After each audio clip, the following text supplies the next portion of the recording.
Okay. Am I finally live? Okay, I think I'm finally live. Okay. The OBS, my OBS, did not start the live stream properly. God damn it. So I'm planning to play this game again, answering people's letter, random strangers' letter, and also reading this. One day everyone will have always been against this. So historically, I've said this in my previous stream, which is just now, that historically there will be moments where you have to choose as a person with moral choices to stand on the right side of history. And historically, there will always be people who fail to do this. There will always be countries that fail to do this. German in World War I, German in World War II, and again German lately. And sometimes once you do that, you stand on the wrong side of history. Then people started calling out, because humanity is built based on morality, right? So people will call out a lot of these atrocities, and then once that's done enough, like for example the apartheid in Africa, American government defended that until the last moment, the very last moment before they become aware that, oh, apartheid is not sustainable, just like what Israel is doing right now. That's why people hate them so much. The US also with Africa has done the same thing with Israel today as they have done to Africa, where they keep defending the apartheid in Africa for so long, and then suddenly both the conservative and liberals there started saying that they have always been against it.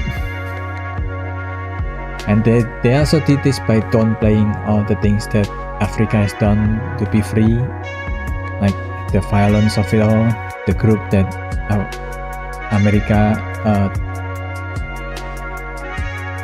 deemed as terrorists in Africa, the people that wanted their country to be free from apartheid.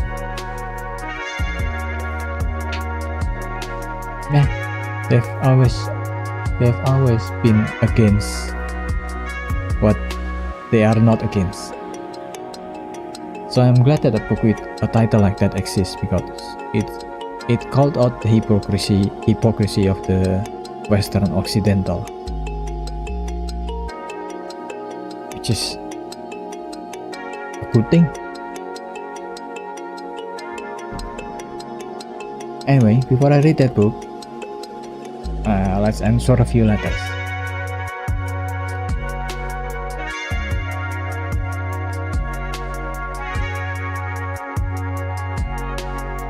Try to approach people, I wish I never know what to say, so I had a way as best I can. Especially when it comes to women, I wish I was more brave.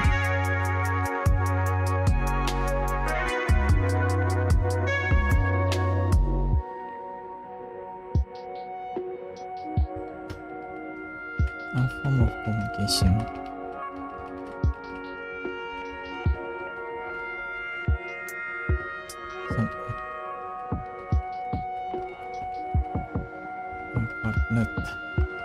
Partners to them in this letter.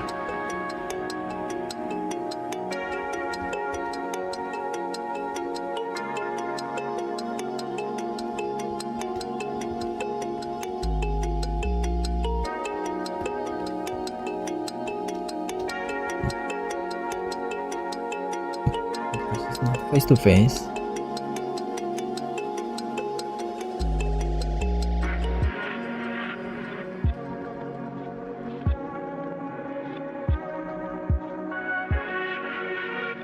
more distance.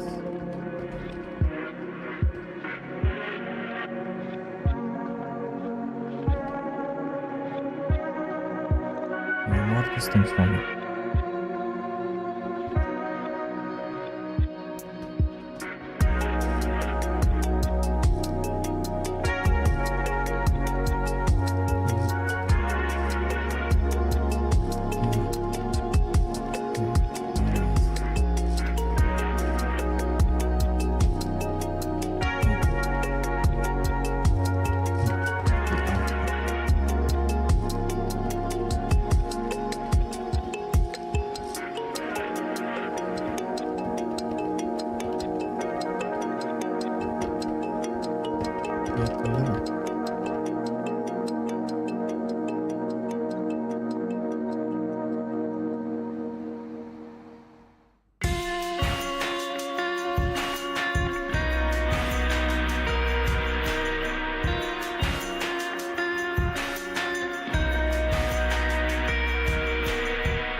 Just upset that friend wants another to run a campaign with friend 2, then despite telling me all slow and spoilers.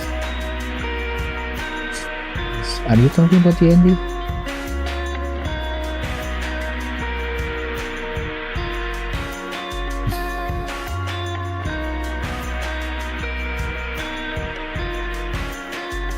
Or the end?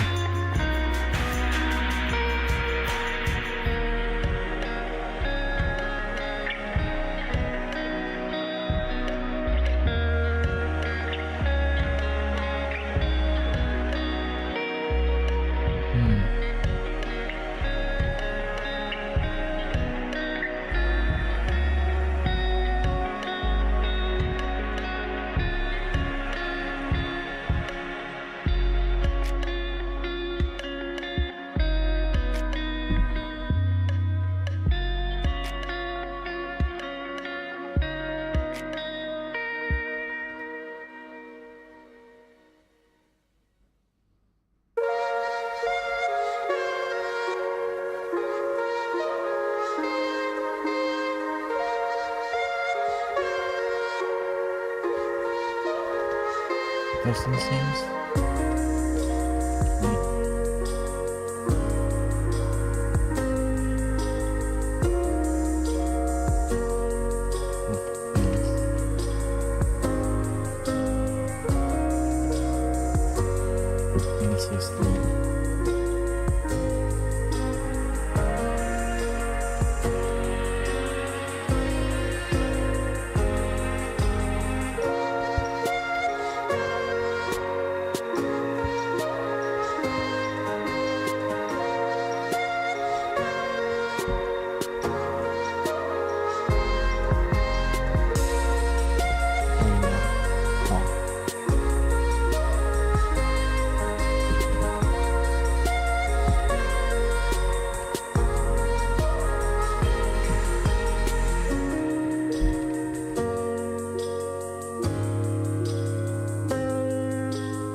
Because difficult, back in scenario game jam I was a jerk to flashman. As a dev, dev egotistical.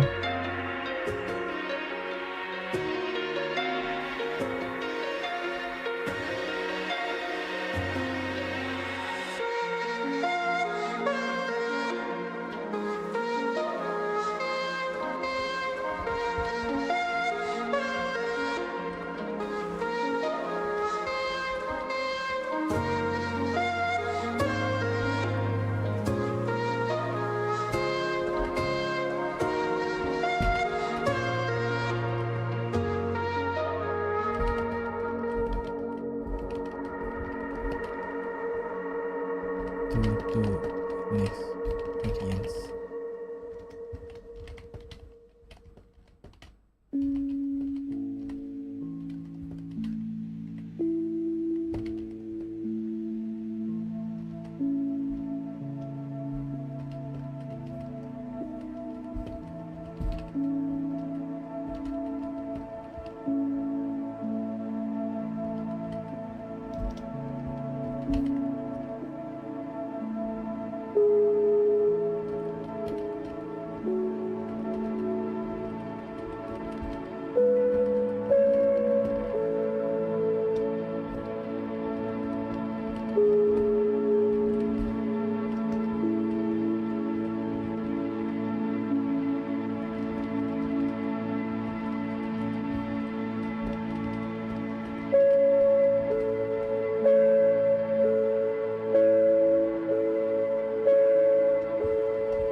Live for others or live afraid. Living for those around us to satisfy is easy, yet living for yourself is safe, declaring to the universe that you are afraid. So isn't it better to be afraid than untruthful?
Okay, that's 3 letters, I think.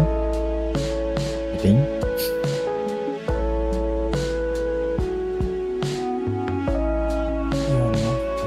you. Sure.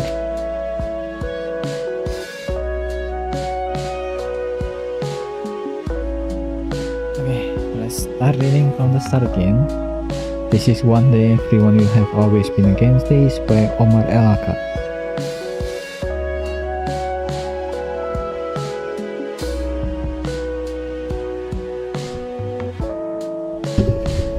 She is fog-colored when they find her. She believes she has ended. Like porters in service of some grotesque nobility, half a dozen men carry the stretcher out of something cavernous, something that used to be a home. And she, a girl of 9 or 10, is whisked away, sitting on the stretcher, dazed and bloody. She looks off to the side. She appears to be searching. The men who carry the stretchers move with urgency, as if the doing of care, of gentleness, can undo what has happened to this girl, to this place, with the bodies yet to be dug from beneath the rubble. Someone nearby asks God for revenge. Perhaps God is here somewhere, also searching. A soldier I met years ago who made the study of industrial violence his hobby once told me the first thing that kills when a bomb goes off isn't shrapnel or fire. It's the overpressure wave. Air forced violently outward from the side of the blast. What you're supposed to do, he said, is drop to the ground and cover your ears. Breathe out, empty your lungs before the air collects with and flattens them. Of course, if you're close enough, nothing you can do or don't do will make any difference at all. He said the force of the overpressure wave weakens in proportion to the cube or the distance from the site of impact. Which is to say, the most effective thing you can do to avoid getting killed by a missile or a mine or a grenade is to be far away when it goes off. How do you do that? I asked. Do what? Know when a thing like that is about to happen. Know to be far away. Well, he said and trailed off. A few minutes later, he was telling the story of a freak accident his daughter had suffered as a toddler. How carrying her to the emergency room was the scariest thing he'd ever experienced. Even in his line of work, even with all he'd seen, the scariest thing. As the man carried the girl out of what used to be her home, she asked if they're going to take her to the cemetery. One of the men said, Mashallah, Mashallah. In literal translation, the word means what God wills. A closer approximation of meaning, of one meaning, is something like what has happened in what God will. What has happened is what God will. But English, times with a word like this, turns stiff and monophonic, and Mashallah is orchestral. To any ear that grew up on this language, it is clear that what the man means when he says this word is something else entirely. Something instantly familiar to generation who have heard it spitting out of the mouths of beaming grandmothers at the end of piano recitals and graduation ceremonies and at the first sight of a newborn. Used this way, he finds its principal purpose as an expression of joy. Look at this wonderful thing God has done. Language too pours the air from the lungs. Beyond the high walls and barbed wire and checkpoints that band this place, there is the empire. And the empire as well is cocooned inside its own fortress of language.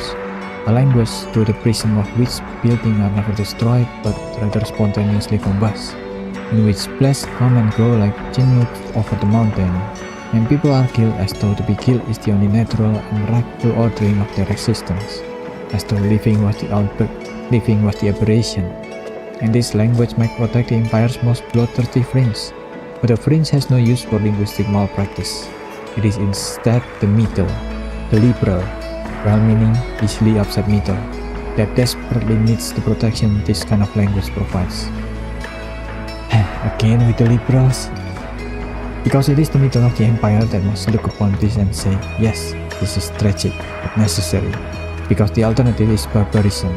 The alternative is the countless killed and maimed and orphaned and left without home, without school, without hospital, and the screaming from under the rubble and the corpses disposed of by vulture and dogs and the days-old babies left to scream and starve is barbarism. The girl on the stretcher believes she has ended. A man said to her, Indice ya Lamar, you're like the moon. Again, translation fails. There is no English equivalent to the lineage of this phrase, a lineage that runs through generations of old movies and love songs and family gatherings. Listen to the sly setting joy and pleading, raw pleading that carries the word as this man tells the girl, who lived when so many others died, that she is beautiful beyond the bounds of this world. Something has ended here, but something else begins. The dead dig wells in the living.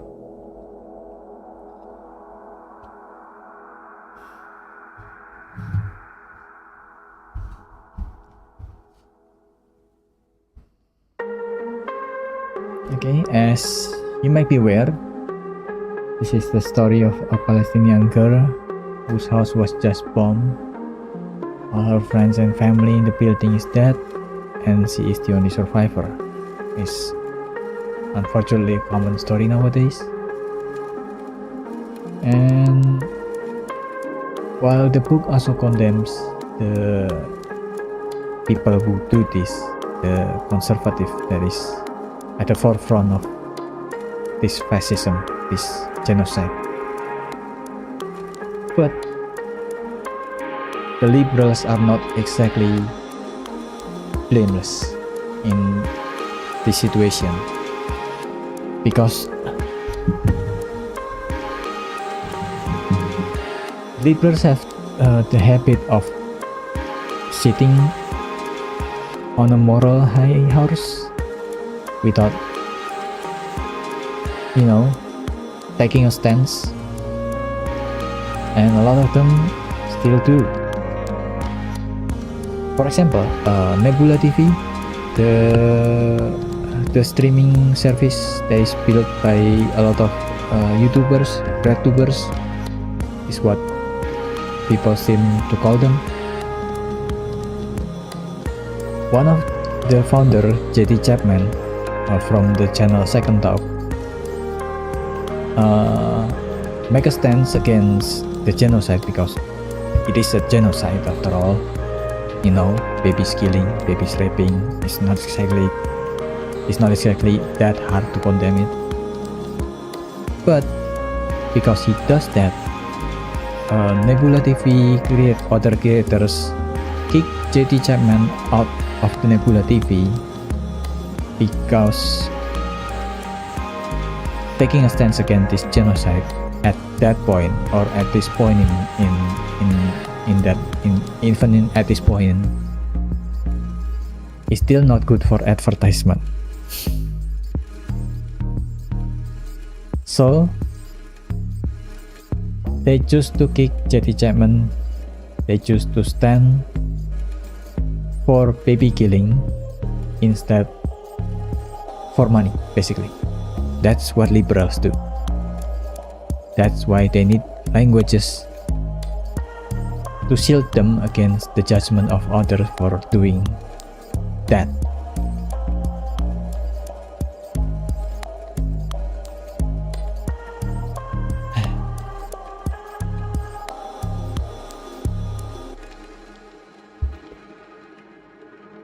I should read more letters.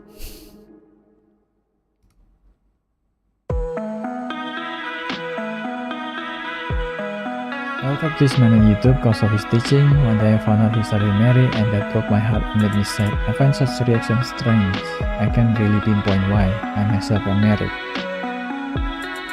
It's called... what is it called? I forgot. Something relation.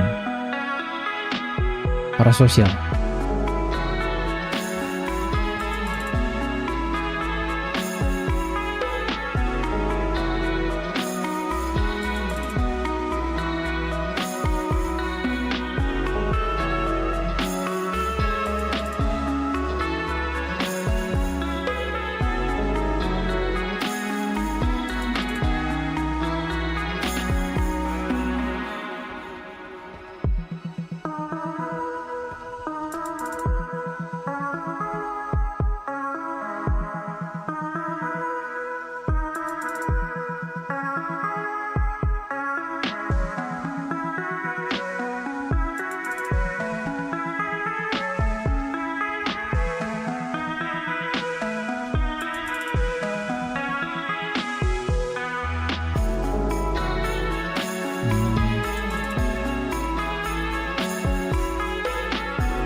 Unfortunately, the latter have very limited thing of what can be said.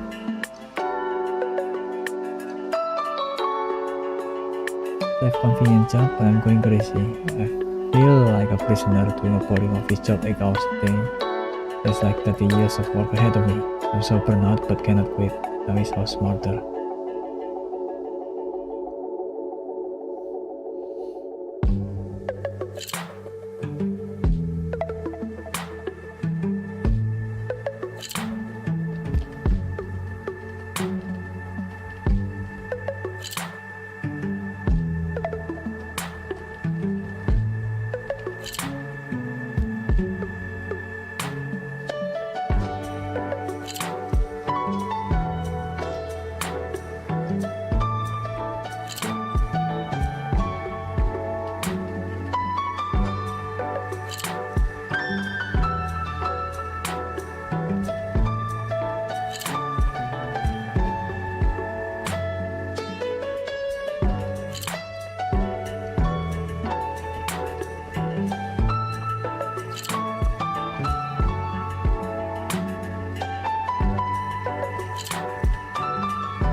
There I am uncertain about my current situation. I'm not going to study, getting a higher degree, but I also get some work to do during summer.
Nice.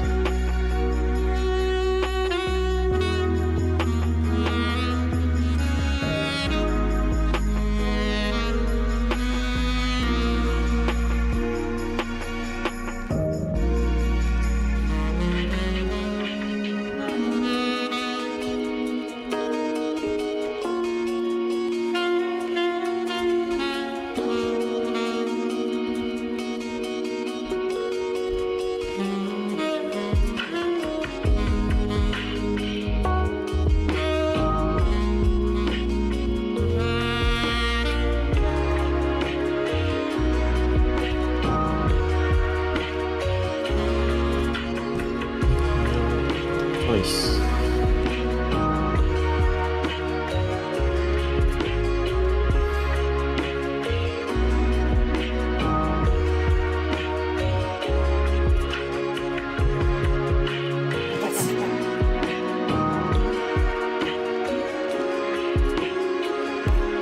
Okay, continue reading. I want to read. I need to read. I want to read.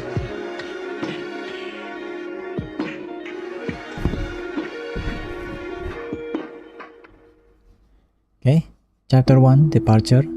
An 18-month-old with a bullet wound to the forehead. Maybe the sniper was aiming elsewhere. Maybe there's some explanation. Maybe it was necessary. Portland, 2024. Spring nearing. My daughter has been building a city. Its main street runs the length of our hallway, from the front door to the dining room. She unspools a long sheet of paper and draws lane dividers and sidewalk, trees and shrubbery. Along the wall, near the little marks we've used to document her hate, since she couldn't first stand, she has cut out and placed little storefront made of pink and orange construction paper, supermarkets and coffee shop, a pet store. At the end of the road, at least a dozen stuffed animals sit solemnly within the confines of what I can only imagine is some kind of planned community. My daughter arranged them just so, gave each its space, start building them apart. She turns 7 soon, 100 in dragon years. She is made of dreaming. Yes, that's cute. We live in the woods of Oregon, wine and hazelnut country, somewhere in that strange middle space past where progressive Portland ends but before Trump country begins. A year before my daughter was born, we tried to find a house in the city, couldn't afford anything, and ended up looking further and further out. We spent weeks traversing all these little outposts on the east and north sides of the Willamette Valley and across the Columbia River in southernmost Washington. After vetoing to other neighborhoods on account of Confederate flags flying in nearby years, we landed here, next to the World War II veteran on one side, and for a brief stretch of about 3 months, some guy would tuck a home on a rural road with no sidewalk in the middle of nowhere, serenaded near nightly by a chorus of coyotes, will make for a good Airbnb property. He sold after a couple of months. This is the 16th or 17th home I've lived in, I'm not entirely sure, but it's my children's first. In stable orbit, their lives been around this house, this town, this country, some 7,000 miles from the places where their father's childhood first came undone.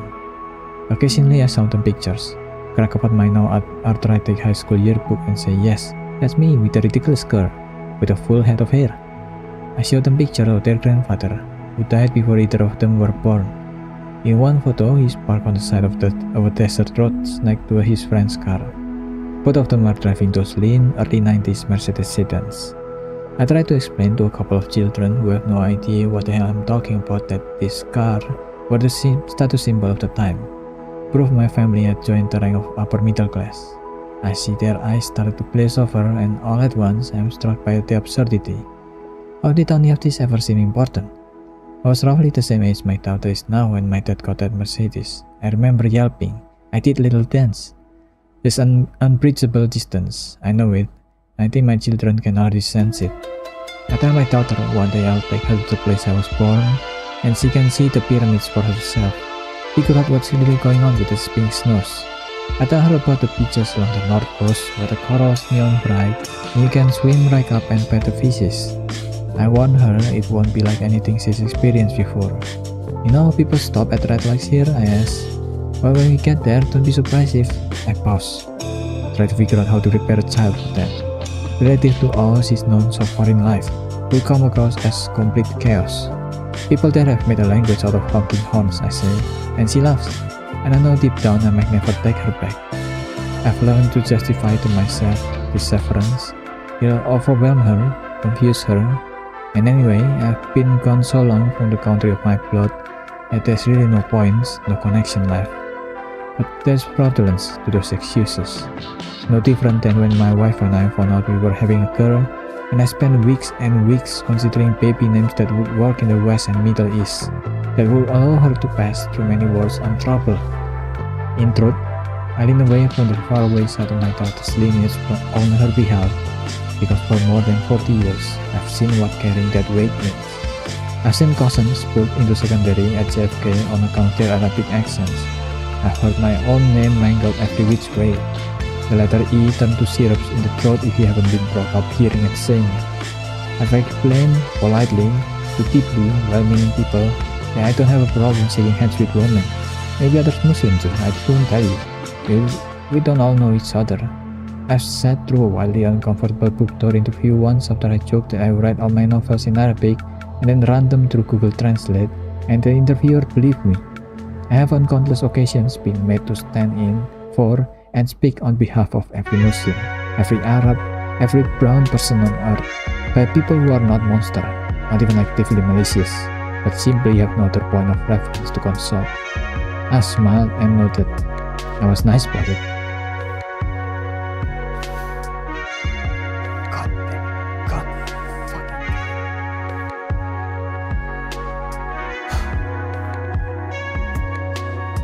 None of this matters much in the grand scheme of things. I've learned to deal with it, but why should she? In truth, I keep the distance between who my daughter is and what she comes from because it'll be easier for her that way, which is to say, because I'm a coward. My daughter pauses midway through throwing the fish out of a swing set in the part of her stuffy's imaginary suburb. She gets up, walks over to where I'm sitting in the living room, scrolling through photographs and videos taken in the aftermath of yet another atrocity in Gaza. She wanted to double-check the spelling of welcome. I shut my computer. Quickly, in various browser tabs, there is footage of a girl not much older than my daughter.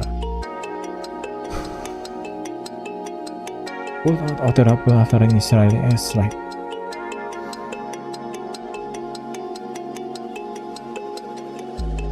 In another is a recording of a girl begging for help. Shortly before her execution at the hands of Israeli snipers. I have more than 20 tabs open. A bloody carnival of the worst crime ever live-streamed. I tell my daughter she spelled the word correctly.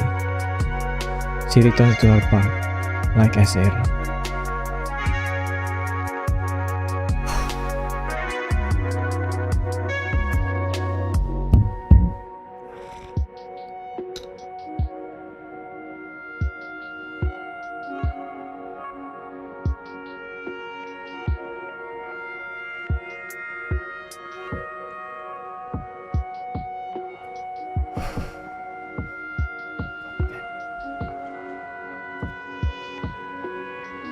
How is this normal?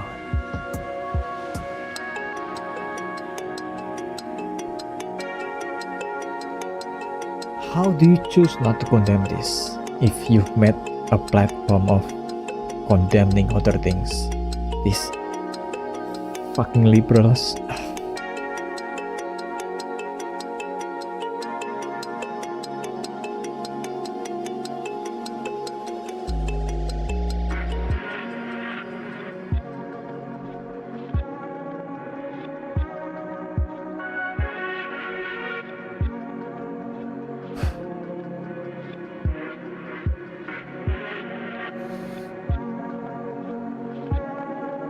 Let me take a break. Answer some letters.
skin.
One more.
I am in possession of this, my first memory of war.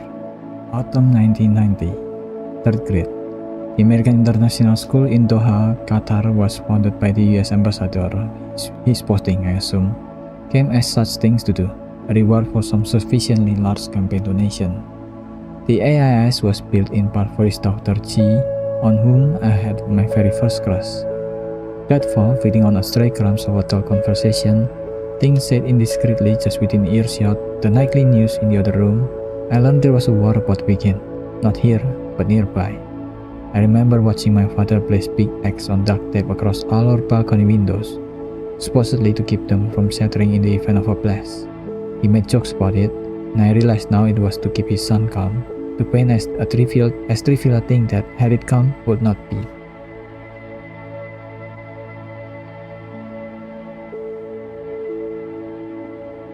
Isn't that nuts that in a world where a lot of people are trying to paint at least the world as more peaceful than it has ever been, that there are places like this, like the Palestine, like the place where the author has been, which I think is from Lebanon.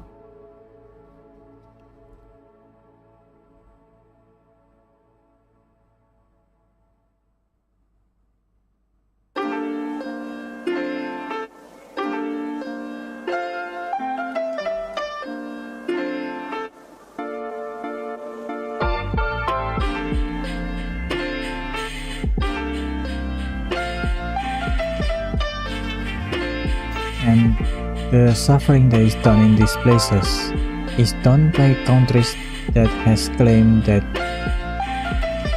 there were more peace now more than ever.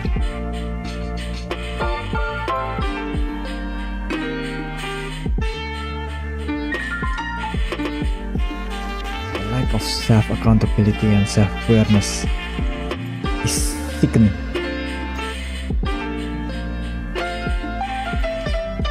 Still, we knew we were not in the middle of this war. The air would not be pushed out of our lungs. Quickly, the conflict eventually known as the Gulf War and later the First Gulf War transformed from a thing no one talked about to a normal mechanic of everyday life, no different than humidity or dust. The endless footage of CNN that at first provoked such shock, this shadowed Baghdad cityscape detonating sporadically in balls of pale white light, soon caused no reaction at all. It was just what happened to certain places, to certain people. They become balls of pale white light. What mattered was, it wasn't us. During the First Gulf War, the Americans arrived.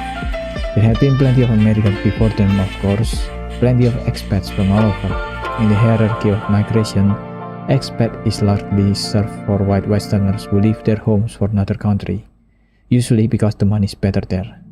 When other people do this, they might be deemed aliens or illegals or at best, economic migrants. As with most criteria of segregation, everyone knows, instinctively, how they will be labeled. It's a matter of self-preservation to know. Qatar, being home to some of the largest natural gas reserves on Earth, it had for decades attracted foreigners looking for a life that if you never live it, it feels almost unreal. A life in which multiple housemates and drivers and villas are not exclusive to the wealthiest few, but the normal trappings of upper middle class life. At the time I lived there, about 90% of Qatar residents were non-Qatari. Of these, most were third country laborers, people who had come from Pakistan and India and the Philippines and Bangladesh and Nepal and later most every part of sub-Saharan Africa, who drive the cars and build the towers and clean the villas. It was on the backs of these people that much of the oil-rich Arabian Gulf was constructed, and to this day, they are afforded almost no rights at all, no ownership of the glittering fantasy that fossil fuel profits paid for, and the bodies of these men and women made real. But the Americans who showed up during the war had not come to live in the villas and work in the office towers. They occupied a small mass of tents on the outskirts of the city. They wore military fatigues. They looked like the Americans we'd seen in movies and on television. In class, our teacher had us write them thank you letters that were letters delivered to the base. I don't remember what I was supposed to be grateful for, only that gratitude was important, that without these people and what they were willing to do, the world would be a very different place. 4 years earlier, my father, then only 31 and working in the accounting department at the Cairo Sheraton in Egypt, was leaving the hotel one night when a couple of soldiers decided to give him a hard time. The country was still sleepwalking through the ugly years following the assassination of President Anwar el-Sadat. After signing the Camp David Accords, formalizing peace between Egypt and Israel, Sadat was shot to death during a military parade in 1981 by an Islamic fundamentalist military officer. Of the few impressions of Egypt I suspect I share with my father, who has been dead now more than a decade, there is this sense that more often than not, for people who are from the places we're from, power changes hands this way. A killing, a coup, a successful revolution, a failed revolution. My father loved Egypt. He knew it for exactly what it was and loved it still. Ooh.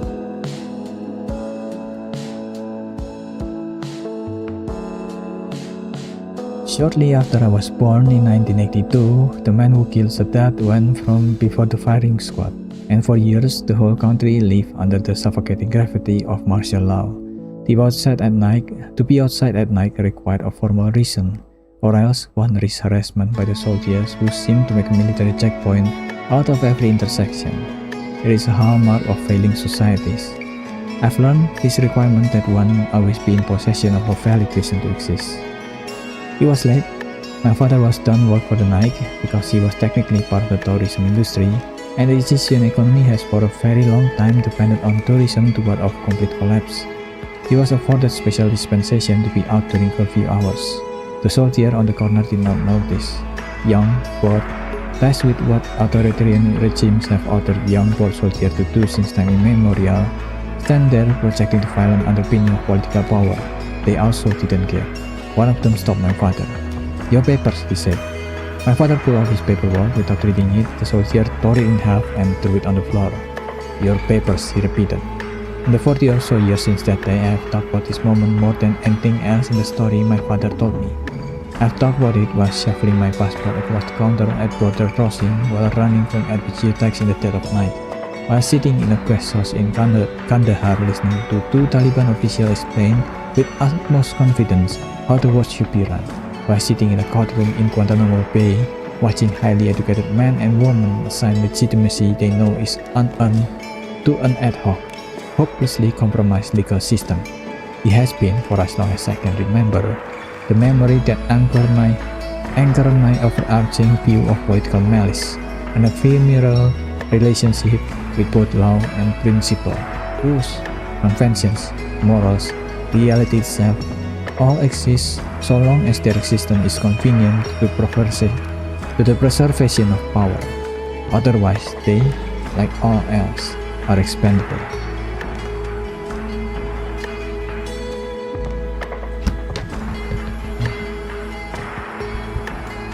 Eventually, it's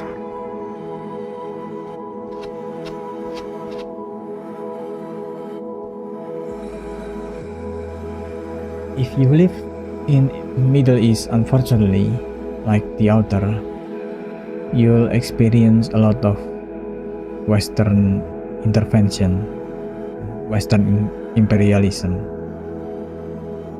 Even in Indonesia, where I live, I also experienced the same thing with Suharto. If you know the history of that, there's also already declassified CIA documents if you want to read those.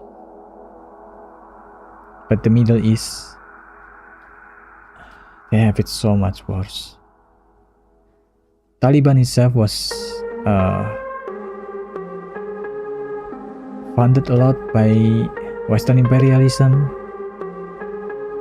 US aid in Afghanistan gave the children their counting books that are filled with a lot of images of violence, of guns, of grenades. And that eventually created the Taliban.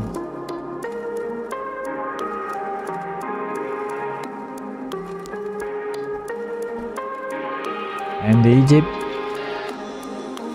also the same. Sisi for many years now, for decades, has been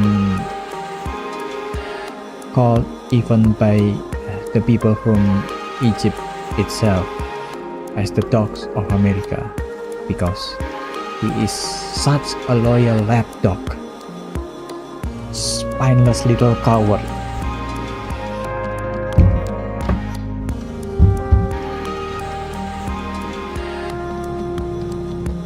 Even just recently, Egypt also helped the people, a lot of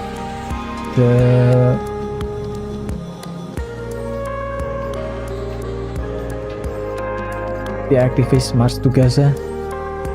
A lot of them were stopped at Egypt and are not allowed to go past the border, even though the blockade in Gaza is illegal by any standard of international law.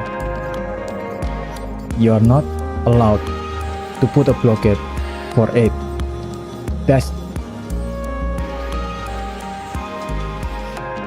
But the international law doesn't even exist anymore, so that's that.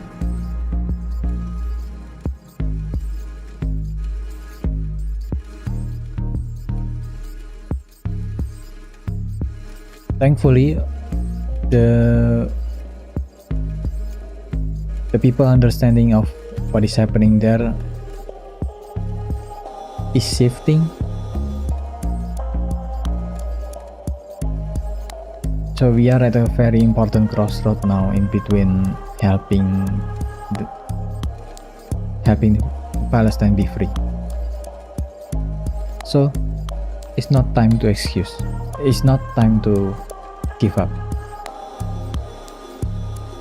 especially because it's been such a long battle for them, and we are just here now,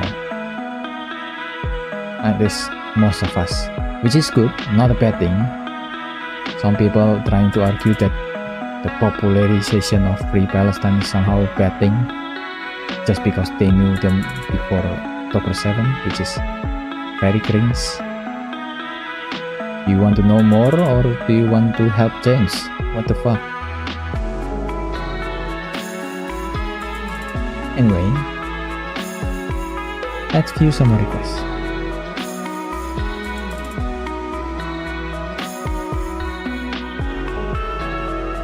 Magic the Gathering, right? How far I go using the Gathering deck, because why not use a favorite name?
game overthinking it.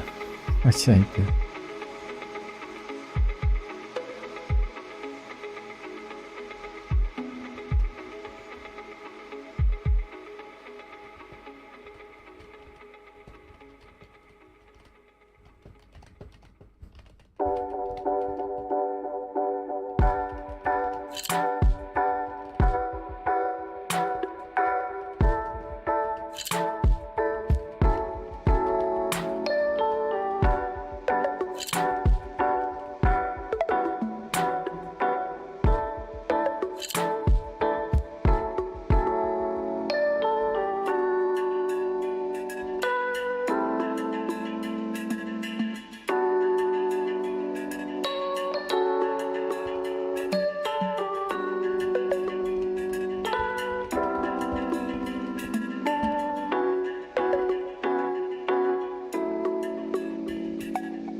Just know that are still there.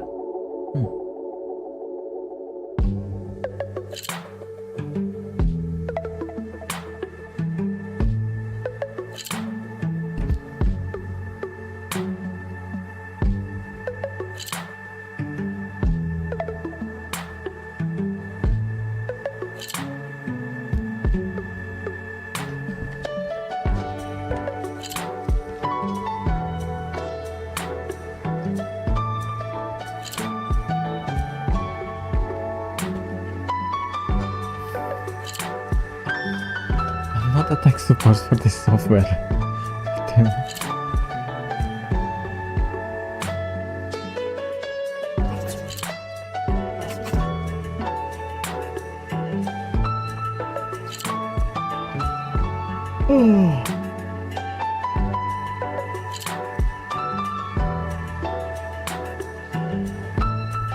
Yeah, let's read some more.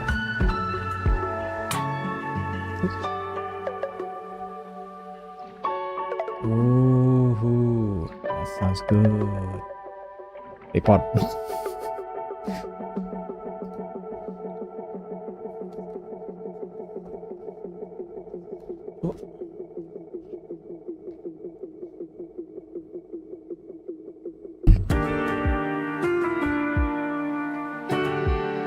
By chance, my father's boss, who happened to be friends with one of the soldiers, was leaving the hotel a short while later and stumbled onto the scene. This is likely the only reason my father got out unscathed that night, avoided being dragged into some outpost of Egypt's labyrinth secret prison system, being made into an absence. It was that night, I think, that my father decided he had no choice but to leave my only home he'd ever known. This experience also similar to many other countries, but at the top of my head, it's the same as South Korea, especially the first president of South Korea, that guy from Hawaii. He is a dictator trash, which causes the Jeju uprising and more massacres, but history doesn't say much about that event because the Korean War that followed it overshadowed it, and also Western media doesn't like to talk about it since they are heavily involved there.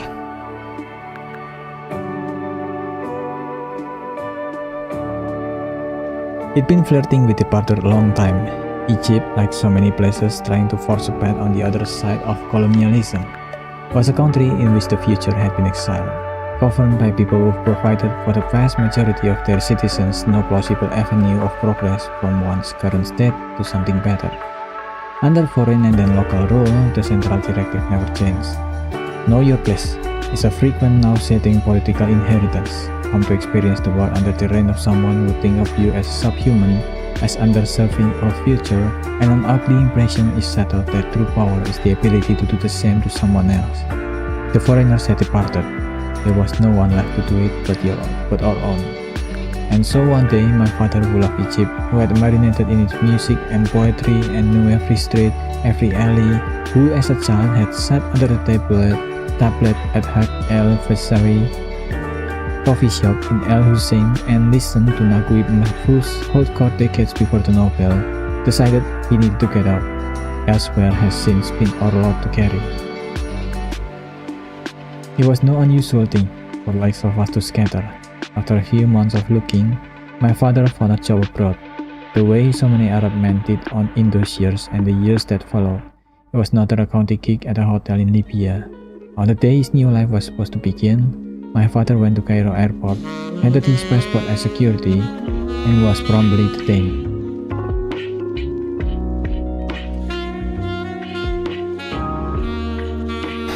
Naming convention in much of the Arab world assigned the first name as the son's middle name. My name is Omar Muhammad El Akkad. My father is Muhammad Ahmad El Akkad. My grandfather, a clothing merchant who died a few months before my father was born and whose funeral, I'm told, brought all of El Hussein to a standstill, is Ahmad Sulaiman El Akkad. Unfortunately for my father, the name Muhammad Ahmad is about as ubiquitous as exists anywhere. It happens that the same name pops up on a Libyan terrorism watch list. He is taken into secondary screening. My father's age precludes him from being the same wanted man, but he is denied entry into Libya anyway. We never end up going. Not long after, another job offers arrive. This time it's in a tiny peninsula called Qatar, a thoroughly ignored outpost of the British Empire that not long before had gained its independence and discovered massive fossil fuel deposit.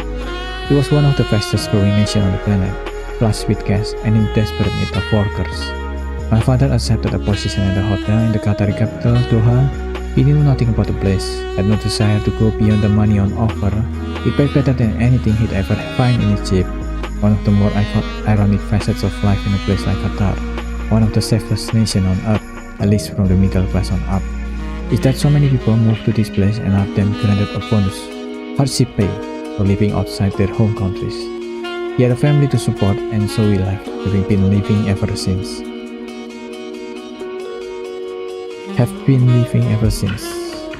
Yeah. One of the hallmarks of Western liberalism is an assumption, in hindsight, of virtuous resistance at the only polite expectation of people on the receiving end of colonialism. While the terrible thing is happening, while the land is still being stolen and the natives still being killed, any form of opposition is terroristic and must be crushed for the sake of civilization. But decades, centuries later, when enough of the land has been stolen and enough of the native killed, it is safe enough to venerate resistance in hindsight. I tell stories for a living, and there's a thick thread of narrative by well-meaning white Westerners that exalt the native population in so many parts of the world for standing up to the occupiers, makes of their narrative a neat reflexive arc in which it was always understood by the colonized, and, this part implied, the descendants of the colonizer, that what happened was wrong. It's a comforting thing, this narrative, and at most susceptible to whatever the West is. I want to dearly to partake in it, but it's a fiction, the most malicious kind, a fiction of moral convenience. Some, maybe most, might resist the wanting whims of empire, but almost figure out a way to survive them. And survival is not clean, does not subscribe to any one narrative. For every victim of colonialism who resisted, there might be another who, like countless members of my parents' and grandparents' generation, looked to the French and the British and thought, this is what winners look like. These are the language they speak, and these are the customs they practice, and if our own children are to have any chance at all, they must become fluent in this thing, because anything less than fluency is a sentence to a life of something lesser.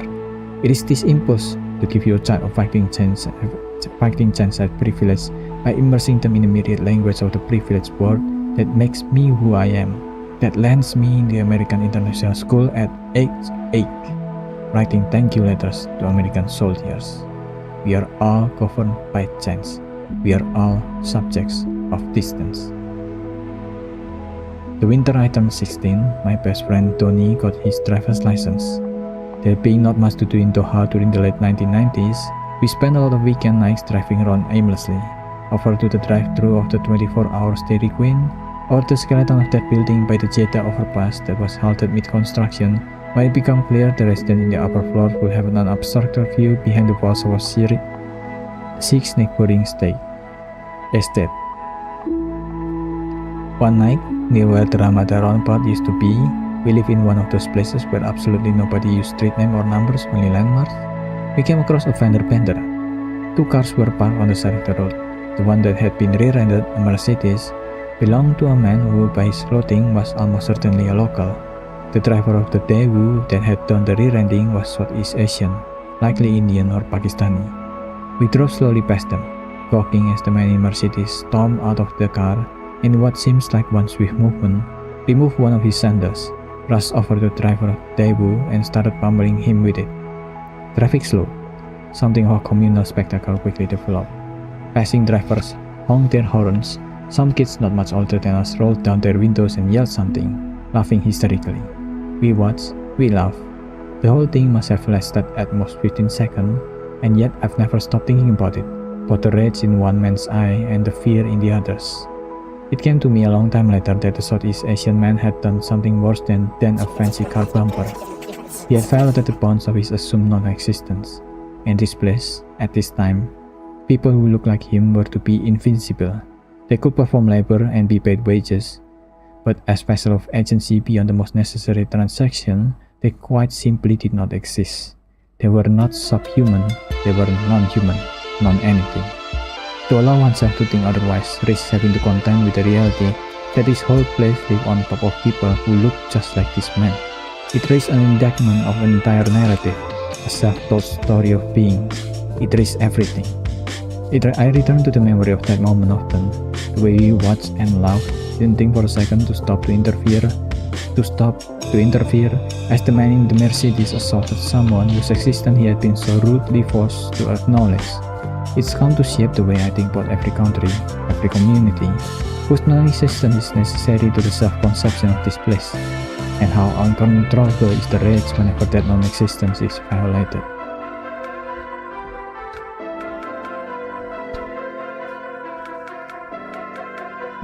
A lot of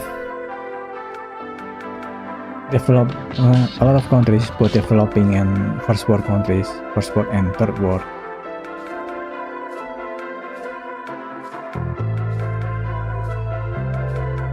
are built in the backbone of immigrants. Just like Qatar, just like America, just like Singapore. The immigrants was there to build the things that the country doesn't want to build. The people at the country doesn't want to build because they see it as below them. Works like cleaning the sewers, cleaning trash, building houses, dirty jobs.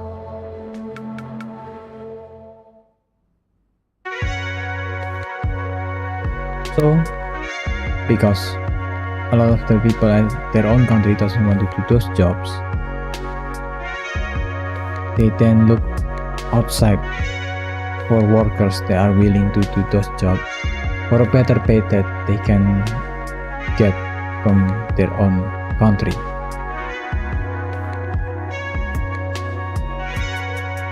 But because the job itself was considered as low, the people who do those jobs was also treated as low, and because they are doing the things that the original people from the country thinks,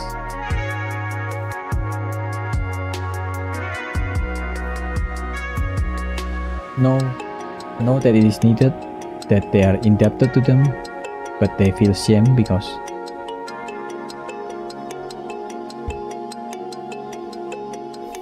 These are the job that should be given to them. They just don't want them. So a lot of them lash out,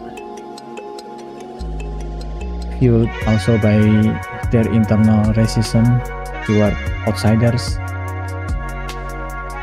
and things like that happen. Things like the author just described his experience in Qatar. Also the recent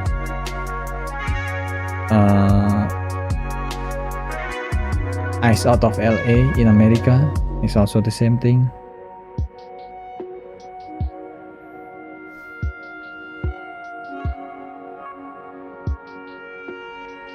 Some people just refuse to see. It's just frustrating.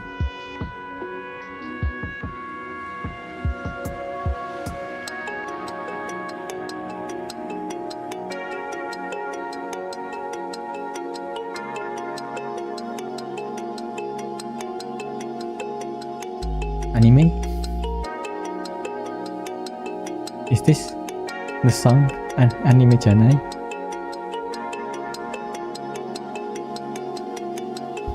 What that makes me think?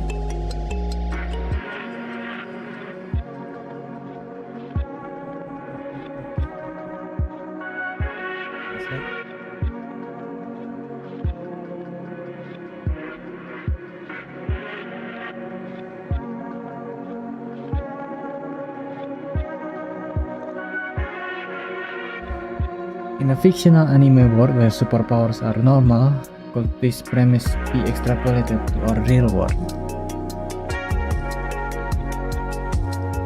The answer is yes. A lot of anime is based on real life. Even the superpowered one. I mean, the boys are based on real life, making fun of conservative and liberals. No.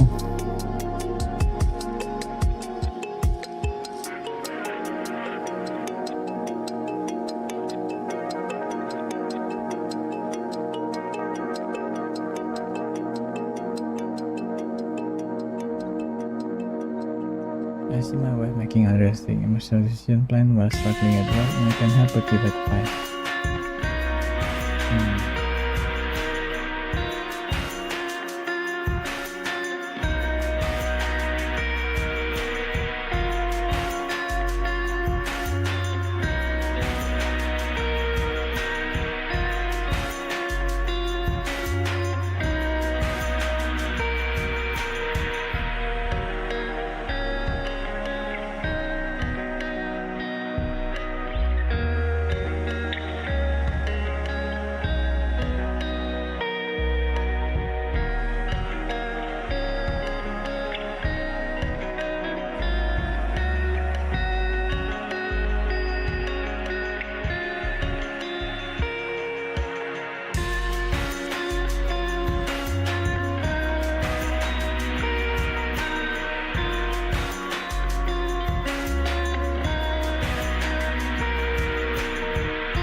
Thank you.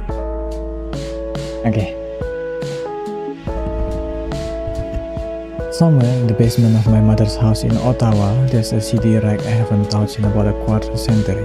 It is, as you'd expect, a truly embarrassing archival tower of 1990s cultural ephemera. Meatloaf's second Bat Out of Hell album, the latter of the Clio single with the near indecipherable chorus. About half a dozen now, that's what I call music compilation, full of the world's most earwormy Britpop ever conceived. Among this mess are two Nirvana records I played to death when I first got my hands on them, Nevermind and In Utero. There were no real record stores in Qatar back in the 1980s and early 90s, only a small variety store of sort on the ground floor of the Doha Sheraton that occasionally and inexplicably sold a random assortment of CDs. Bootlegs, huh? On the cover of Nevermind, the naked baby in the pool has been blacked out by government censor marker. On the cover in Utero, only the angel's head and wings are visible. Such was the experience of consuming culture throughout my adolescence. A tiring cat and mouse of books and films smuggled into the country from abroad at great personal risk. Of magazines held up to the light bulb in the hopes of seeing through the black ink. Of this important rage at some anonymous government hack who was deciding what was too dangerous for me to hear, to watch, to read. I learned later that the chief government censor during those years was the mother of one of my closest friends, just the sweetest woman. Broke up this way, I learned to the thought that elsewhere in the part of the world where these books and films and songs that so shaped my life were made, things were different. The mind outlines better than it shades. England, Canada, the United States, the West, these places, or rather ideas of places, became in my imagination the negative space of all. I despise about the Middle East. The repression, the sheer docility expected of everyone on all matters political or social, the gaggle of idiot dear leaders whose embellished jawlines were plastered on most every vertical public surface. I remember one visit back to Egypt where, upon leaving the airport and driving to the streets of Cairo, I looked out the window and saw a giant billboard with President Hosni Mubarak's beaming face drawn on it, and a note from a psychopathic businessman congratulating him on winning the election. The election was still 4 months away. All I know about the other side of the planet, all I needed to know was that it wasn't like this. In the unfree world, the free world isn't a place or a policy or a way of living. It's a negation. National anthems and military flyovers and little flag label pins are all well and good, but for a life stunted by a particular kind of repression, the driving force will never be towards something better, but away from something worse. The harbor never as safe as the water is cold. I wanted for the other place. I wanted for the part of the world where I believed there existed a fundamental kind of freedom. The freedom to become something better than what we were born into. The freedom that comes with an inherent fairness of treatment under law and order and social norm. The freedom to read and write and speak without fear. And more than any of these things, the freedom to be left alone. It was an impulse that remained with me throughout the very dark years of my early adulthood. It remained even during the War on Terror years where, first as a college student and then for 10 years as a journalist, I saw the terrible wrath of the place, saw it obliterate hundreds of thousands of people with names and ethnicity and religion like mine. Know for certain that there were deep ugly cracks in the bedrock of this thing called the free world. And yet I believed the cracks could be fixed, that the thing at the core, whatever it was salvageable. Until the fall of 2023, until the slaughter. Beginning in October of that year, the Israeli military at the direction of the country's government and with the support of the vast majority of the Western world political power centers enacted a campaign of active genocide against the Palestinian people.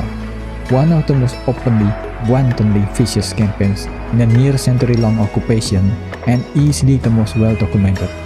On October 7, 2023, armed groups led by Hamas linked the wing launched a coordinated attack on multiple cities near the Israeli-occupied Gaza Strip. Fighters killed 1,195 people, of which 815 were civilians, according to analysis by Agence France-Presse, including at least 282 women and 36 children. They abducted more than 250 people. It was a bloodbath, orchestrated by exactly the kind of entity that thrives in the absence of anything resembling a future. Immediately afterwards, Israel began a campaign of obliteration throughout Gaza. Almost all the region's 2.3 million residents have been displaced. Virtually every school, hospital, and university was either damaged or destroyed. The deliberate withholding of aid and destruction of infrastructure have resulted in widespread famine and death by disease. Over and over, residents were ordered from their neighborhoods into safe zone and then wiped out there. Some people are afforded precision in death, but not this. There is no accurate count of the murder. There may never be. But when next this happens, and it will happen again and again, because people remain under occupation and because the relative compelling powers of both revenge and consequences work beyond recognition once one has been made to bury their child. This same framing can always be used. The barbarian instigate and the civilized are forced to respond. The starting point of history can always be shifted, such that one side is always instigating, the other always justified in response. Words exist only in hindsight. Time passes over and around them like water along a canyon floor. In the year or so between when I write these words and when they are published, perhaps so many innocent people will have been killed, so many mass graves discovered, that it will not be so controversial to state plainly what is plainly known. But for now, we argue. In this part of the world, the part not reduced to rubble, about how words make us feel. It's kind of pastime. Almost every day, an influential opinion columnist or think tank expert or spokesperson for the President of the United States will feign outrage at how hurtful words such as genocide and occupation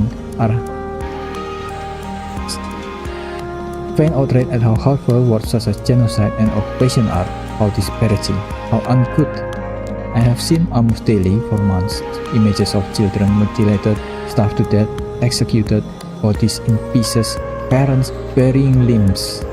In time, there will be nothing particularly controversial about using this word to describe the things they were created to describe. The very history of the word, genocide, meant as a mechanic of forewarning rather than some after-the-fact resolution, is littered with instances of the world's most powerful government going to whatever lengths they can to avoid its usage, because usage is attached to obligation. It was never intended to be enough to simply call something genocide. One is required to act. Once far enough removed, everyone will be properly aghast that any of this was allowed to happen. But for now, it's just so much safer to look away, to keep one's head down, periodically checking on the balance of polite society to see if it is not too troublesome, yet to state that the conscience was never unclear. In the coming years, there will be much written about what took place in Gaza, the horrors that have been meticulously documented by Palestinians as they happen and meticulously brushed aside by the major media apparatus of the Western world. As it stands, the death toll is quite literally uncountable. Tens or hundreds of thousands of people, likely tens of hundreds of thousands more to be found under the rubble or wasted away from the siege and starvation imposed by an occupation force that seeks actively and for all to see their expulsion or else extermination. Here, when we name the dead, when we name this dead in particular, it is customary to note the number of children obliterated, because the men are assumed to be terrorists, and the women might be terrorists or at the very least go on to create them. Whatever mainstream Western liberalism is, and I have no useful definition of it beyond something at its core transactional, centered on the magnanimous, enlightened image of the self, and the dissonant belief that empathizing with the plight of the faraway oppressed is compatible with benefiting from the system that oppressed them. It subscribed to this calculus. People go to see the president of the White House for what they know is only a meaningless photo op, and yet, in the hopes of getting him to do something, anything, they show him pictures of the mangled body of children. It doesn't work. There is no transaction to be had. These dead kids offer nothing in return. But this is not an account of dead carnage, though it must in its own way address it, if only to uphold the most pathetic, necessary function of this word, witness. This is an account of something else, something that for an entire generation of not just Arabs or Muslims or brown people, but rather all manner of human beings from all parts of the world, fundamentally changed during this season of completely preventable horror. This is an account of a fracture, breaking away from the notion that the polite Western liberal ever stood for anything at all.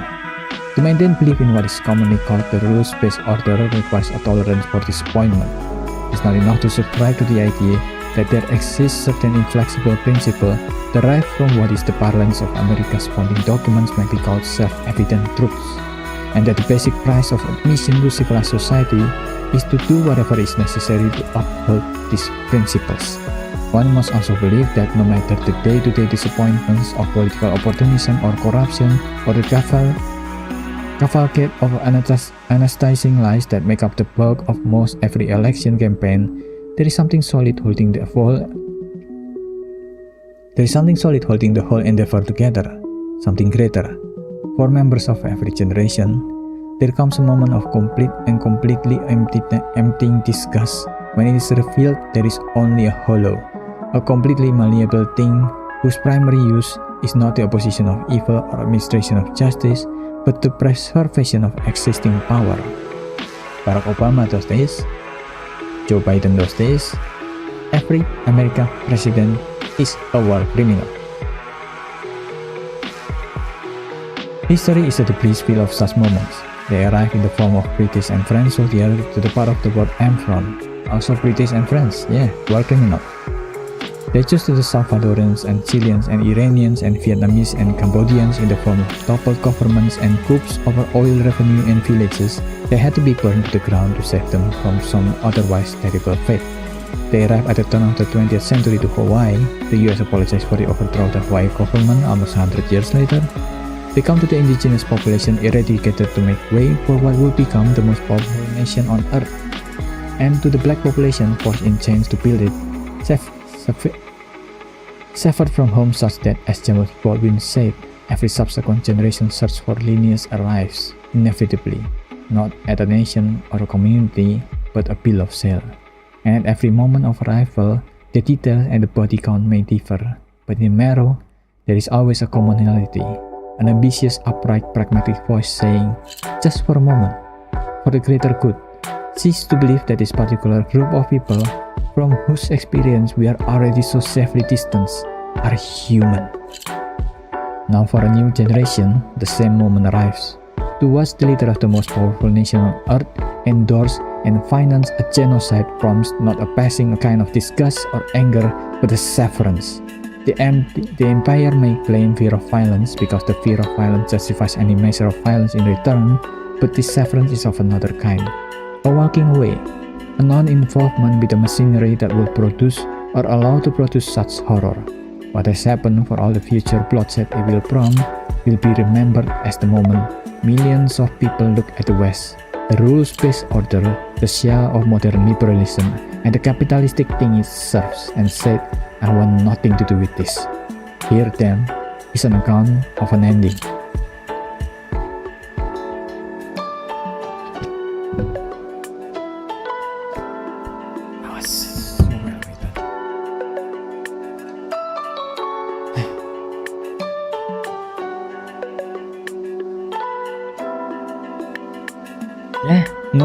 That was so good. I think the author is finally done siding with the good guys in America, which is the liberals, because they're not the good guys. They also want you to close your eyes for now. Close your eyes for a moment until this is done, until everything is done, and then they will claim that they should have known better. They've done this in Vietnam, even though in Vietnam, after the war has ended, the America still put sanctions on them, economically crippling Vietnam after the war has ended, even though they are the one who started the war. North Korea, if we are talking about perfect victims now, North Korea is also, at the start of the Korean War, North Korea is richer than South Korea. Right now, because of their monarchy system, after two Nepo babies back to back, North Korea is also as broken as South Korea, but back then, North Korea is not as broken as South Korea. South Korea was led by a dictator put by America who lived in Hawaii, lived in Hawaii. And that dictator killed South Korean people too, not just North Korean. And when America came, the South Korean army that he led also done a lot of atrocity to South Korean, including raping women.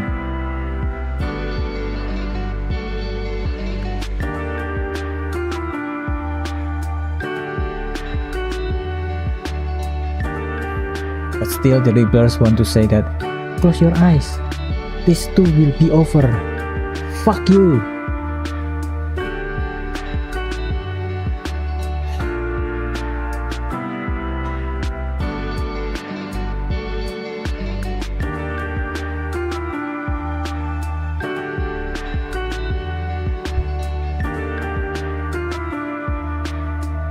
Anyway, let's read some more letters.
hard to just recommend Stoicism just based on this couple of words because if not done properly, Stoicism is not good.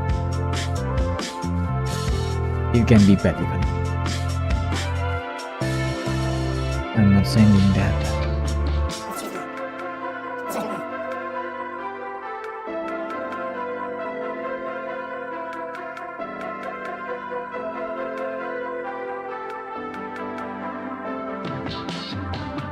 Okay.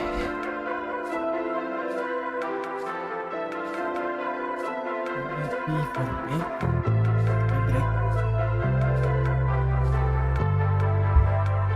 And then I'll read some more.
Chapter 2 Witnesses.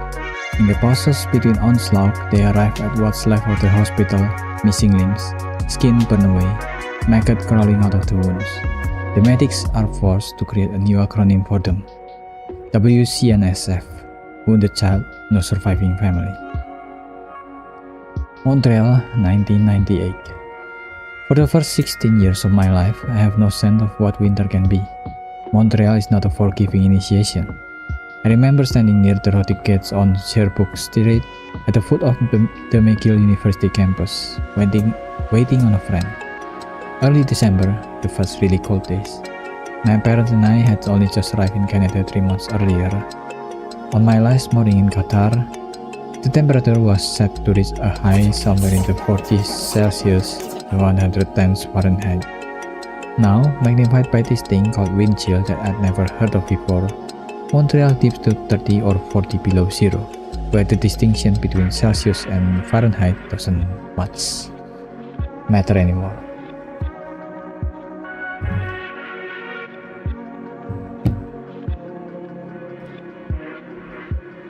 I stand on the sidewalk, trying to understand how anyone can live like this. I'd forgotten my head at home. I cover my ears and shake my head, like someone refusing to hear bad news. Immigration is barely a phenomenon of physical or cultural geography. The landscape marks the smallest change. In the Middle East, I'd seen North Americans and Europeans arrive and immediately cocoon themselves into gated compounds and gated with friendship. So normalized was this walling off that a Westerner could spend decades in a place like Qatar and only briefly content with the inconvenience of their host nation's ways of living. It will come as a genuine surprise to me years later. When I came to the West and found that this precise thing was a routine accusation lobbed at people from my part of the world, we simply did not do enough to learn the language, the culture. We stubbornly refused to assimilate. Instead, something else changes most radically in the psychology of someone who leaves home, a relative distance between the person one is and the person they must become. Westerners in Qatar left a smallness of past self behind. They were handled large offices and important sounding job titles, and Filipino housemaid, and a sense of grandeur that I suspect many of them always knew deep down was little more than the formal dressing of life in a petrostate. Just as they, and we, and most everyone who comes to places like Qatar to do anything other than manual labor become bigger. In Montreal, my family settled in our smaller selves. My father's work credentials meant nothing here. He struggled to find a job. There were of course other routine indigenous people instinctively speaking louder and slower once they heard my parents' accents. The kids in my high school who asked if everyone got around by camel where I came from. But this, we learned to flatten into the normal workings of the day, the price of admission. The smallest know it was the bone. The first years in Montreal are not good ones. On my days as home school, I hover around downtown, St. Catherine Street, the pubs, and the depths, and the heat lamp dives where drunk American teenagers, not yet old enough to buy alcohol back home, go to gorge themselves on poutine. I wander around the college campuses. There's always a kind of anonymity available to any young person who wanders around a college campus. My high school has an arrangement with Concordia University that allows us to borrow books from the university library. I spent months working up the courage to go in there and make use of it. One night, I go to a party at home on an old friend from Qatar who had been sent to Montreal by his father ostensibly to continue his education, but instead has made quite a decent living of himself selling crack. One of the people there, aggressively enthusiastic in that way only certain men between the ages of 17 and 22 become when they first stumble onto the work of William Burroughs, says to me with complete conviction that Naked Lunch is the finest novel ever written and that I know nothing of life until I read it. There's a man in that book who's being consumed by his own asshole. The young man says to me very seriously, "Do you understand? Do you understand the meaning?" I nod. The next morning, I go to the Concordia library. I remember a sense of fear, real fear, as I half whispered the name of this book to the librarian at the desk. In another life, I once smuggled a copy of Dennis Rodman's biography, the one with the picture of his bare ass on the back cover to Qatar from summer trip in Florida. Back in the old country, you get deported for reading the wrong thing, watching the wrong thing, thinking the wrong thing.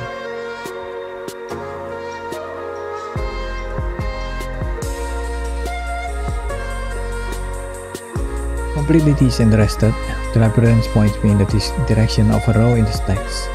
I pick the book off the shelves, wish it home, read it in one sitting, don't understand a word. It's exhilarating. The overwhelming ordinaries of that day, and yet how it marked a small parcel of rootedness into those years when the West transformed from a thing on film and television to the place where more likely than not, I'd lived off the rest of my life. I remember thinking, if this is all there is, it's enough. Maybe you don't ever shake off the mangling of your name or the dumb jokes about camels, but at least you go to the library and you read whatever you choose. You go to movies and Titanic is 90 minutes long and seemingly edited by a British maniac. I knew none of this was for my benefit, but I could make a home within it. I believe, firmly, not in any ceiling on what this society would allow me to be done to people like me, but in what it would allow done to itself, its own rights and freedoms and principles. And that was fine. There was plenty. It anchored me through those early alien years. Anchored me later too, when I locked into the only real job I've ever had, journalism. A profession where daily in and the most unpredictable ways such beliefs are tested.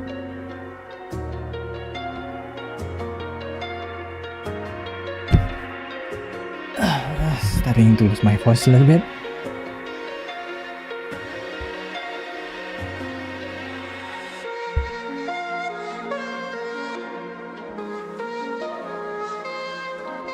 I may get some drink, read some more letters, reply to some more letters. And then I'll see if I have enough voice to continue the reading segment or not.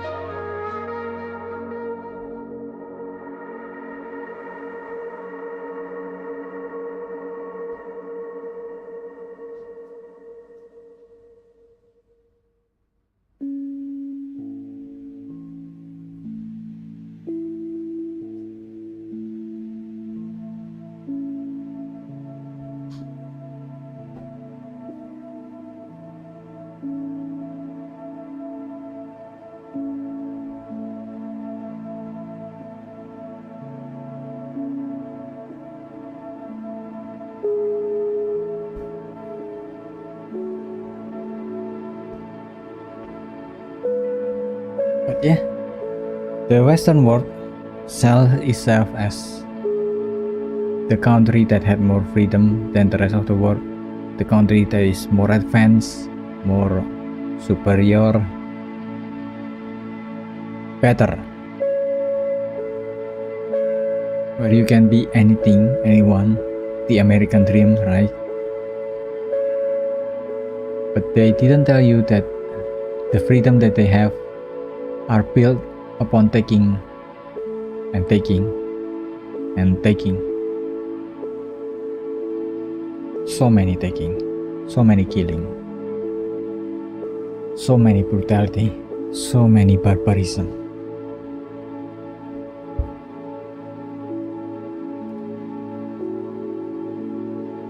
Itu man.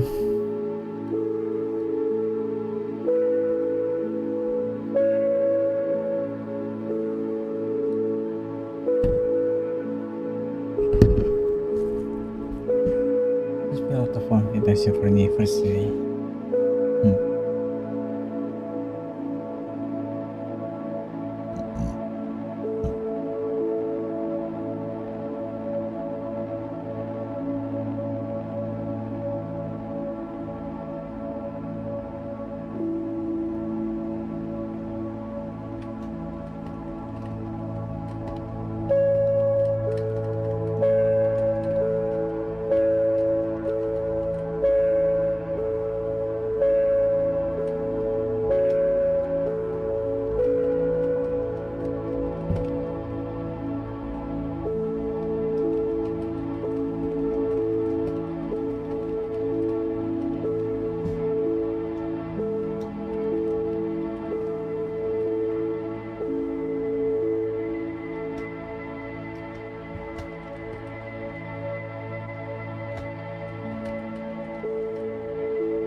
One after someone who's going to uni immediately followed by another letter of someone graduating from uni.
Oh,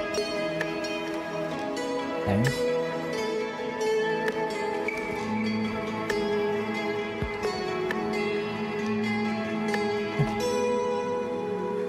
Let me read some more.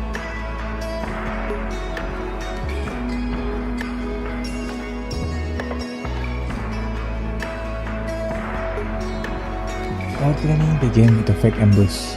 There were about 1,000 of us in the SUVs headed from the hotel to some anonymous parcel of farmland in rural Virginia. Our instructors, a bunch of former special ops troops who had found a lucrative second career in private security in what is often called hazardous environment training, told us nothing about what was to come that first day. Afterward, they asked us not to tell anyone else, which makes this anecdote a bit of a betrayal. At the end of an unpaved single-lane road that snaked through the pines, we came to a metal gate. The car stopped, and as our driver made to open the door, a bunch of armed masked men stormed the car from behind the trees, shouting and pointing their weapons at our head. They dragged us out of the vehicles, bound our hands, covered our faces in thick black cloth, and marched us through the forest. We were made to get down on our knees. Gunfire echoed in the near distance. After a few minutes of this, each of us was pulled up and taken to a clearing, where the cloth was lifted from our heads, and as the war came back into focus, we saw a man holding a camcorder to our faces. In a little while, we would be shown the footage. Our instructors wanted us to see the looks on our faces, which on this day ranged from shocking to bemusement. We were told that in the previous session, a man had broken down completely when the hood came off. At first, the instructor thought he suffered from some prior trauma, that he had been through something awful, and this exercise had brought it all back. Turns out they weren't completely wrong. He had a bad experience at an SMN club that also involved a hood and handcuffs.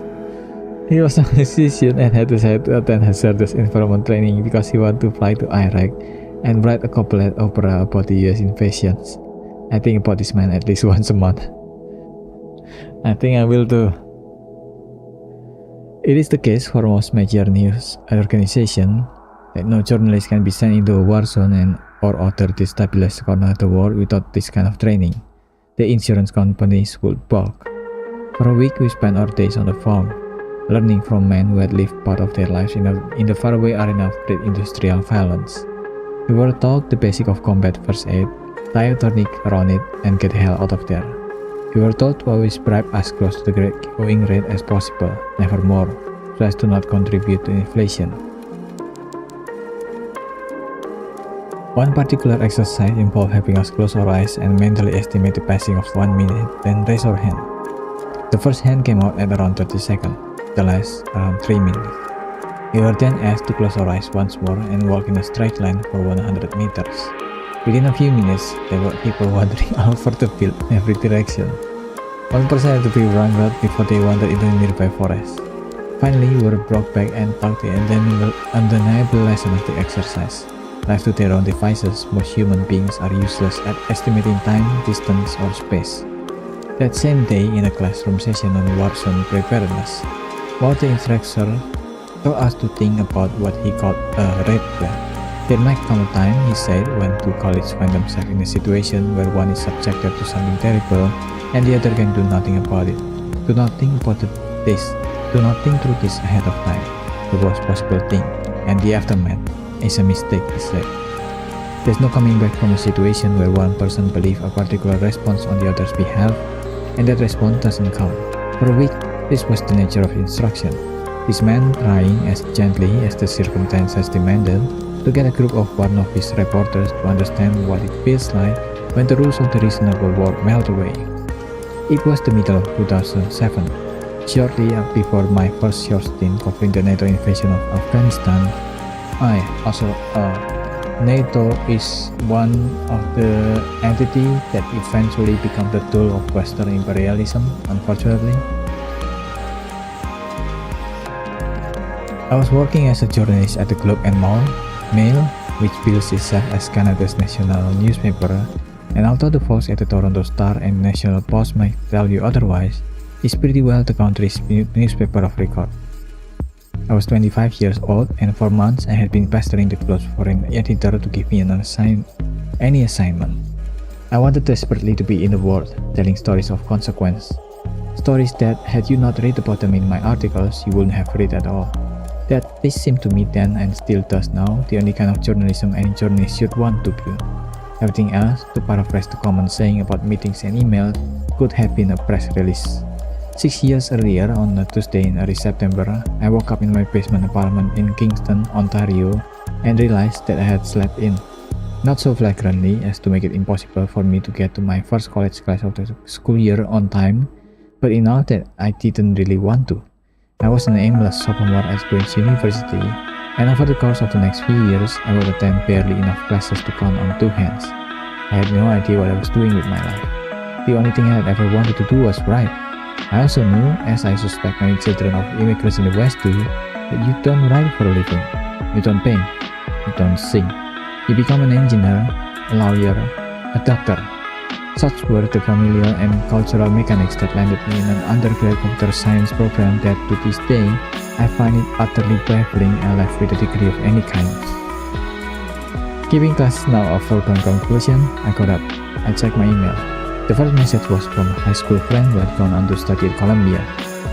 Hi everyone. Oh, this is the email. Hi everyone, I just thought I'd write a quick note to let everyone know I'm okay. I'm very far from the center of this tragedy, like you guys. So far, I've only seen it on TV. It's a complete shock. I say this to everyone. I'm sure outside you can hear sirens blaring, and it's hard to describe how it feels to know that a few miles away, a terrorist act had occurred. Let me guess, is this 9/11? I got up, went to the living room, turned on the television, saw footage of the second plane hitting the building. A few weeks after the 9/11 attacks, I joined the staff of the college newspaper.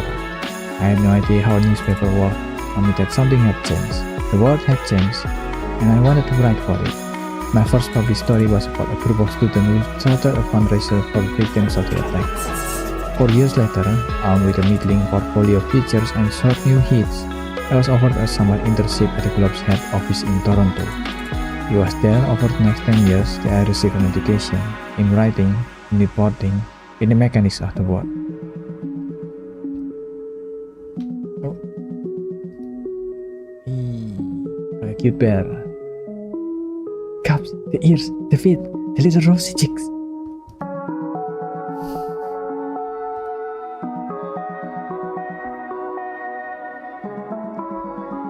In a report from one of the town's Hamas fighter attack on October 7, an Israeli journalist mentions news of slaughtered infants. There's no shortage of atrocities, documented atrocities to report on, but it is this story that, unsurprisingly, provokes the most shock. It becomes in the days that follow something even more gruesome. 40 beheaded bodies, babies, immediate media outlets in the West run with it. In the weeks to come, virtually no correspondent from this outlet will be able to see what happens inside Gaza. They will instead report from hotel room balconies in Tel Aviv or go on guided tours with the same military whose own killing spree they are prohibited from covering firsthand. This is called embedded journalism. So embedded journalism has always been there, which is a journalist that is given access to a certain area, usually war area, and the military occupier of that area, which usually allow the Western military, which usually allow the journalists to be there, had to accompany them, and they can only go to select places. They say that this is for their safety, but mostly it is to control the information that came out of the area. This embedded journalism especially become more popular later in the Iraq invasion, not the Iraq war. Remember, it is not a war, it is an invasion, a military invasion by America to Iraq. Because they have to control so much of the information from there, because again, it is an invasion, a military invasion by a first world country, by the largest, richest, most rich country in the world, to a third world country in Middle East. A lot of atrocities was done then, including the CIA I mentioned this at the start of the stream, or maybe before that. The CIA doing enhanced interrogation, which is torture, but since torture are illegal, they had to rename it and call it something else. So it easily bypassed the international law that way. Sounds absurd, but that's the story. That's the history.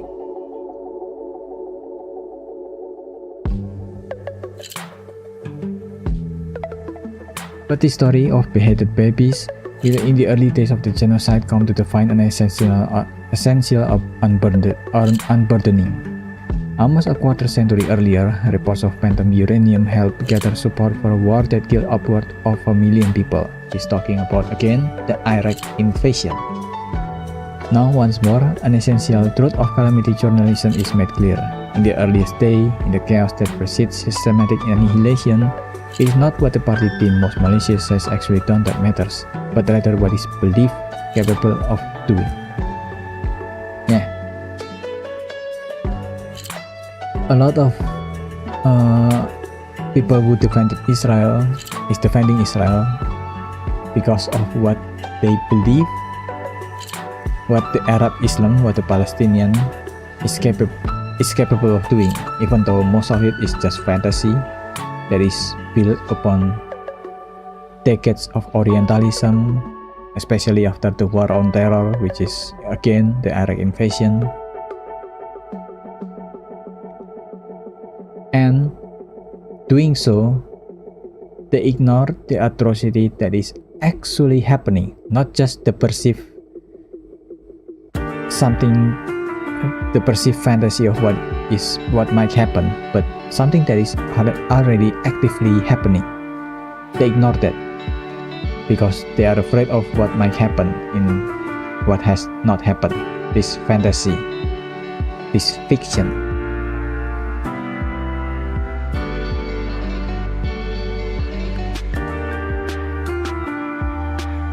About midway through my time at the Globe and Mail, the union got into a contract dispute with management. These things happen all the time, especially in an industry as perpetually cash-strapped as print journalism. We were urged by our union reps to make sure we had personal emails accounts, in case our works once were cut off. There was some talk of designing and distributing our own publication in the case of a lockout. Of all the sticking points in the new contract, perhaps the stickiest had to do with branded content. Different media outlets have different names for this sort of thing, but it usually entails allowing companies to run covered ads in the form of articles. Maybe Toyota is a new line of SUVs coming up, and simply copying out the bottom right quarter of page A2 isn't giving them enough bang for their bucks. So instead, the company approached a newspaper and paid for a special supplement on the SUV revolution. Articles that read like traditional news stories. This is forgot what it's called. At first, basically articles that read like a traditional news story. So it's an ad that is built to feel like you're reading part of the news. Not just newspaper have this, TV also have a lot of them, and other media. Can management force reporters to take on such assignment? Treat them no different than real news. The two sides of the bargaining table had very different opinions on the matter. At the time, the reporters were livid. Today, after countless rounds of layoffs and the prospect of AI-generated noise coming to replace human written stories of any kind, it almost seems quaint. Journalists are human. They have mortgages and bills. They work jobs so precarious, demanding, and poorly paying that about half the cohort of reporters I began my career with now work in public relations. There's a reason journalism boasts one of the highest divorce rate of any industry. You work with hours, you get yelled at a lot, you're asked to write 5 listicle a day for the web traffic, you're asked to do a professional videographer job on the side with your iPhone. Your mistakes are a matter of public record forever. And also a lot of the I want to say liberal outlets, but it's not just liberal outlets. A lot of outlets, capitalist outlet, that's fair to say, right, is very firing a lot of their I won't say journalists, let's say reporters, in favor of AI, articles written by AI.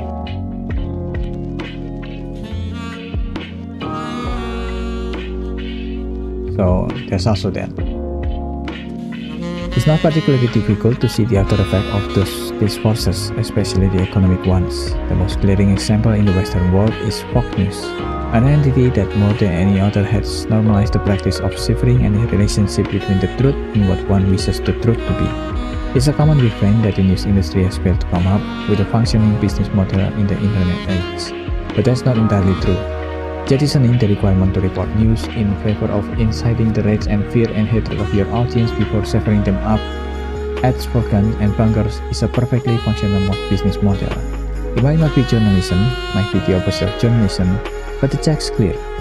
They say what you're supposed to do in this line of work is comfort the afflicted and afflict the comfortable. I heard that saying a lot as a young journalist. Believe in it too. It's a quote originally from a piece of fiction spoken by a character who can't stand the press. There's always been a contradiction at the heart of this enterprise. In the modern, well-dressed definition, adhered to in one form or another at almost every major newspaper, the journalist cannot be an activist, must remain allegiant to a self-erasing neutrality. That's what they keep saying, but I'm sure the author will go through it. A lot of, especially Western journalism, is doing manufacturing content for Western imperialism purposes. So they made headlines and articles written in such a way that excuse or hides a lot of atrocities that the Westerns are doing.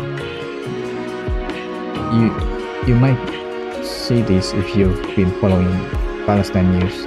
A lot of the headlines are very tame compared to what is actually happening. That's on purpose. It's been built that way for decades. On purpose, not accidentally, mind you.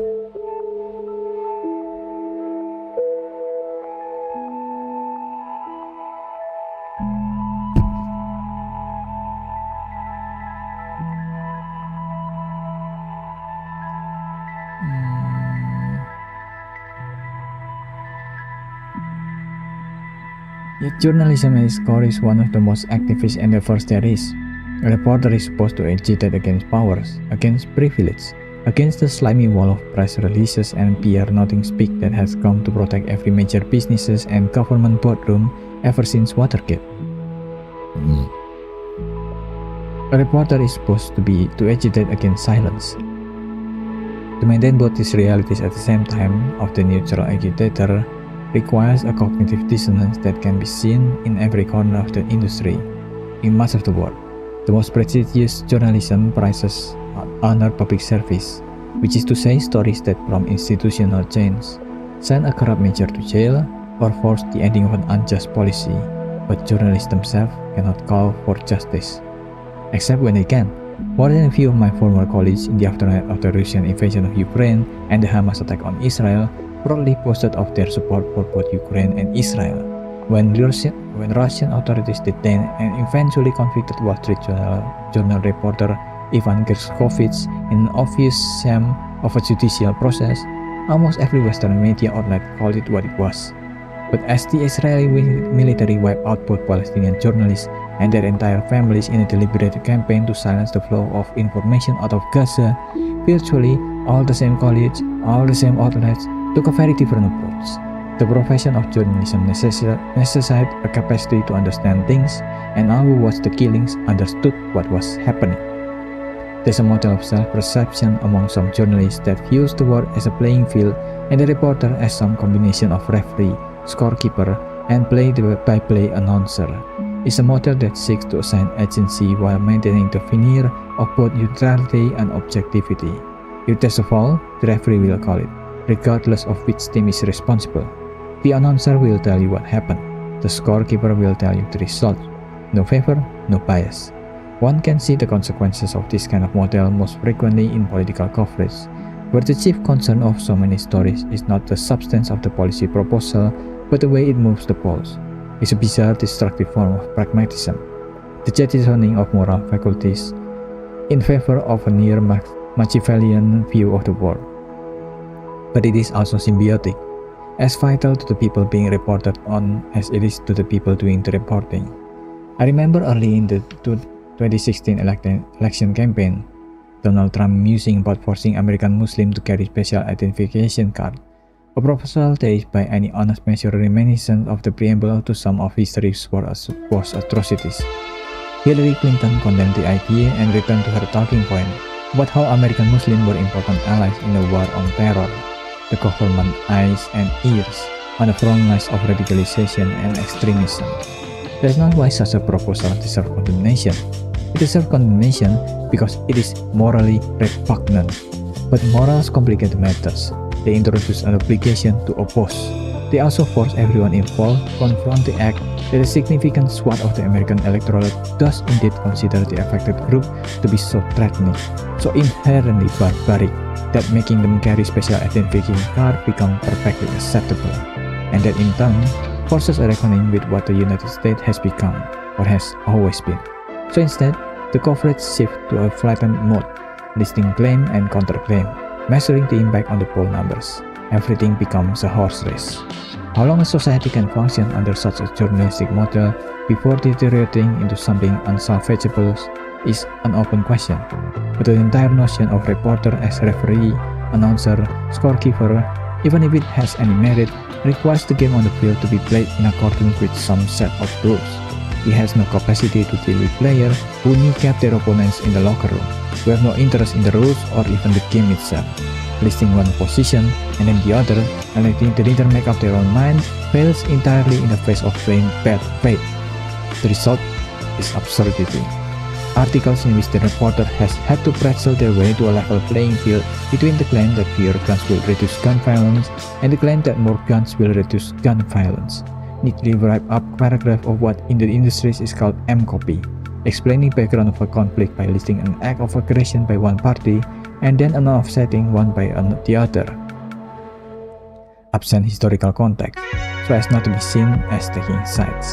A deranged Republican talking point presented with at best mild rebuke because there are only two major political parties in America, and one of them just happened to be populated with the sort of people who muse about whether wildfires are caused by Jewish space laser. But this is centrism. This is the high-minded middle ground. The only serious nuanced position in such circles is to plant oneself firmly halfway between what is assumed to be the standard left and standard right. Should one party propose stripping immigrants of all rights and the other propose stripping them of only some rights, the intellectually rigorous thing to do is to consider that what's best is stripping immigrants of most rights, to compromise. Good journalism should have no interest in any of this, and there is plenty of exceptional journalism in the world, despite the industry's countless failings. As I write this, Palestinian reporters are in effect the world's sole source of information about the reality of the obliteration of Gaza, the plain truth of the horror in the face of a mass propagandist effort that at one point included the President of the United States claiming to have seen pictures of dead babies he never saw, claiming a United States ally did not bomb a hospital among the myriad hospitals it now regularly bombs. The price of reporting under this condition is everything. As of July 2024, at least 108 Palestinian journalists have been killed, according to the Committee to Protect Journalists. There is nowhere else on earth with an even remotely comparable death toll for the crime of reporting in a way the Israeli government disapproved of. Al Jazeera correspondent Wael Dahdouh sees his family summarily executed in a missile strike. He continues reporting the next day. Shortly thereafter, he himself is wounded. He continues reporting the next day. That most every major Western college journalism prize that emerges from the coverage of this onslaught will overlook or at best offer glancing recognition of the work of men and women like Dahdouh for fear of being labeled biased is as clear an indictment of the industry cracked moral compass as exists anywhere. The most frustrating aspect of all this is that most journalists know how to be tenacious. They know how to chase down a story, how to speak truth to power. In articles about atrocities committed by a group of nations that are not Western allies, nobody ever perishes in a blast. Buildings don't collapse of their own volition. Civilian victims are ordered by the interviewer to performatively condemn groups with which they have no affiliation. Again, you can see this also in America, especially after the election of Suhar Mamdani, a socialist democratic Muslim. He kept getting asked the most ridiculous question: do you condemn Hamas? Do Israel have the right to exist?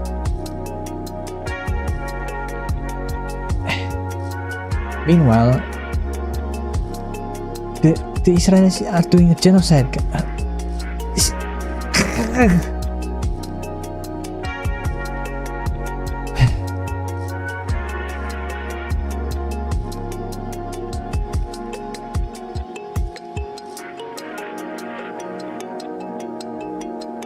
The violence is named as it is perpetrator.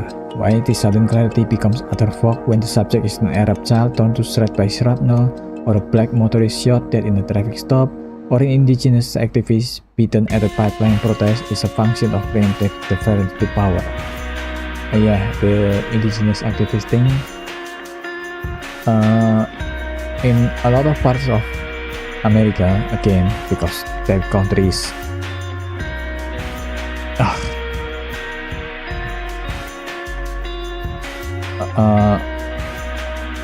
a lot of the activists against climate change does so peaceful protest, again, because they know that unpeaceful protest is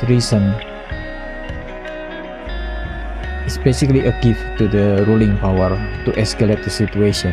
So they always do peaceful protests. But even so, this peaceful protest was fought with the most violent response. It's not something new, because even back in 1950, 1960 something, there's a group of miners that tried to protest their right. This is not climate change, just to protest their right to have actual income, because at the time a lot of miners in America was paid using fake money, like monopoly money, that they can only use in the shop that the mine built, the company built, and a lot of it, the prices in the beside the limited number of items, the prices is goes up really high. So it is one of the form of wage slavery.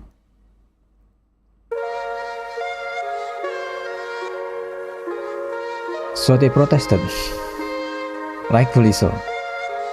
And as a response, the company and the mine and the government used a leftover bombs from World War I to bomb the miners, ending the protest. That's the response that America used to their own people for wanting to get what should be given to them. So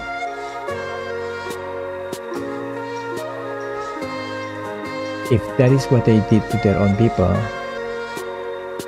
imagine the normalization of doing those things to others, to the Orientals, to the Arabs, to the Muslims, to the Asians.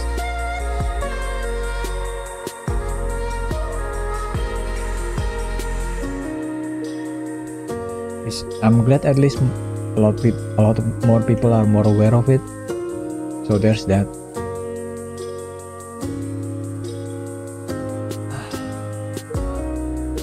Because if it was not, a lot of it was excused and can be excused because there's just not enough voice on them, there's not enough eyes on them. so nobody called them out when they did it.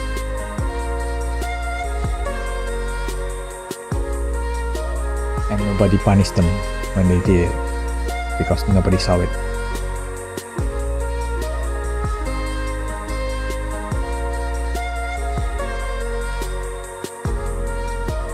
Some people can do much more than write a letter to the editor.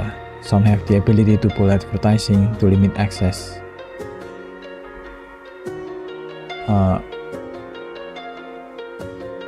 The Eurovision, if you know Eurovision, is the singing competition between between basically the Europe countries, but for some reason Israel is always there. And this year it is even more absurd because Eurovision always put a stance that they are not allowing anything political in the song or the artist, and they put a crackdown so fast into people that is doing anything that is speaking on the atrocity and the genocide being done to Palestine, to Gaza. But they allow Israel this year to not only use one of the victims of the 7th October that has been returned, but also make a song, let her sing songs that are basically pointing out about, oh, I'm from Indonesia by the way. The Eurovision, again, as I was mentioning, they let the Israeli singer in Eurovision to do the songs that are basically pointing out about 7th October. That is because one of the biggest advertising in Eurovision was an Israeli company. That's why they are allowing it. They give a lot more room to Israel compared to a lot of the other artists that are trying to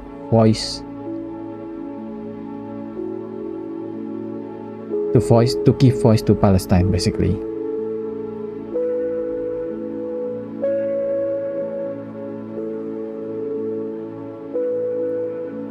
That is also happening in a lot of journalistic media and a lot of legacy media like CNN, Fox News, everything else, because they are trying to get more advertisement. So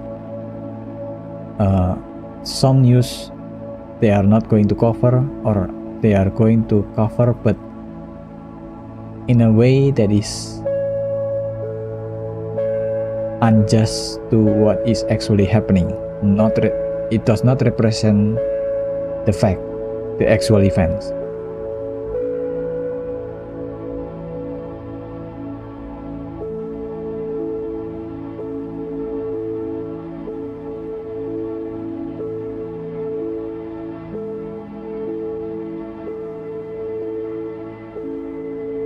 Most insidiously, some have the power to berate the people who run those media outlets when they next meet at a cocktail party or black tie fundraiser or whatever social circle in which both move.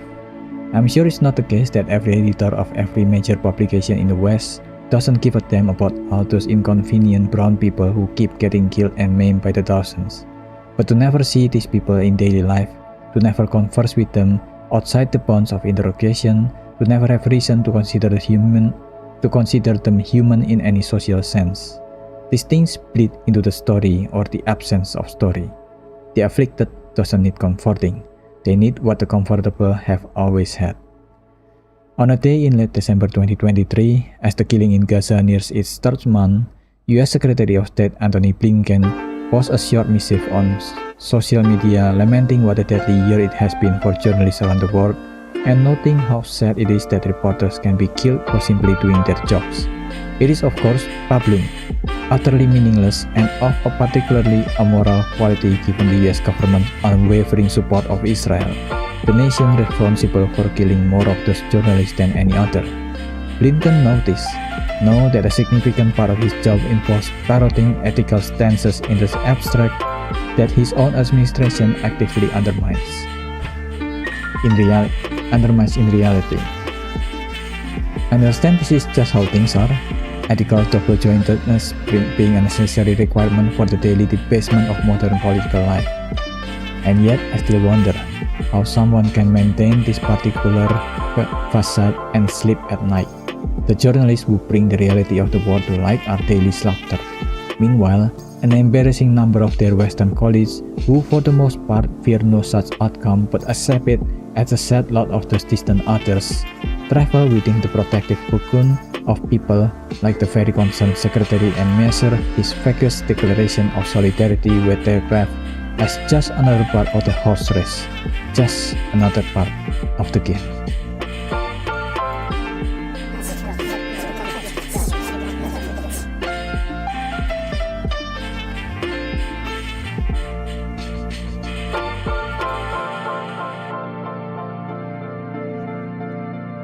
So that's 46 pages. So far it's really good. This is the book, by the way. One day everyone will have always been against this. Omar El Akkad. It's really good. Because he's also someone that belongs to the Western liberal media outlets, or used to at least. He knows the coming and going and the inner working of the legacy media. So he knows that what they are doing is not because they don't know better. They know better. They just choose not to do better. That's why he wrote this book. It's really good.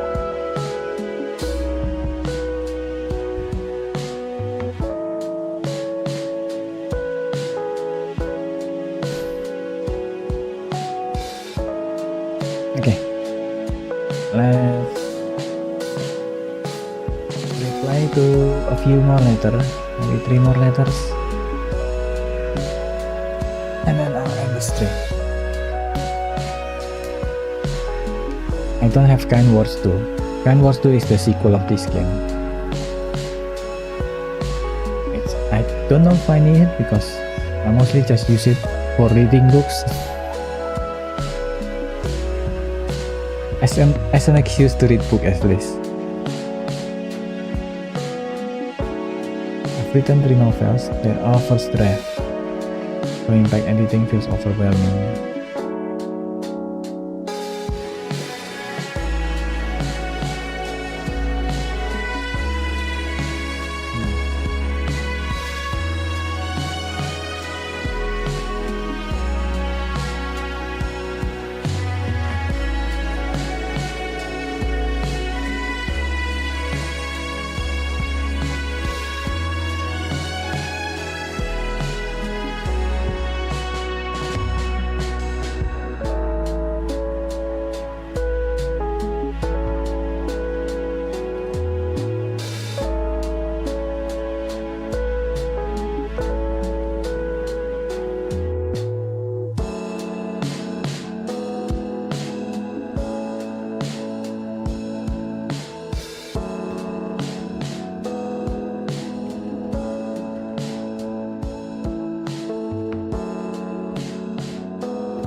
Yazai Nakahara.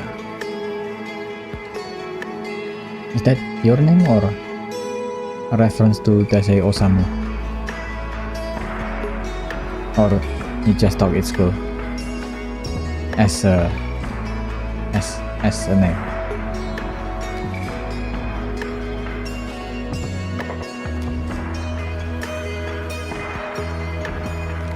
Oh, this is Hunter and Hunter. Yeah. I'm not from China though, unfortunately, so I cannot answer that.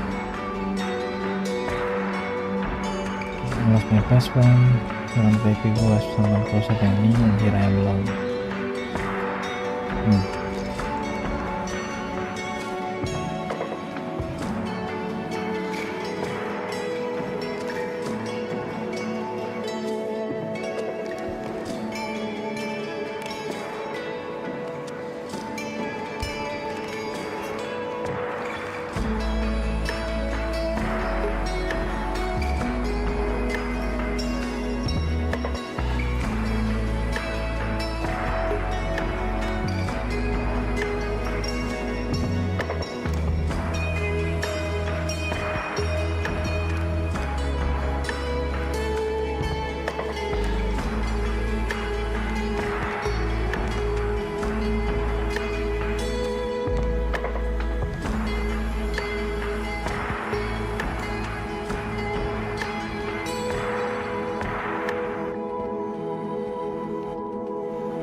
Two pet frogs, a lizard, a cat, a snake, and a shrimp tank. That's so cool.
monsters.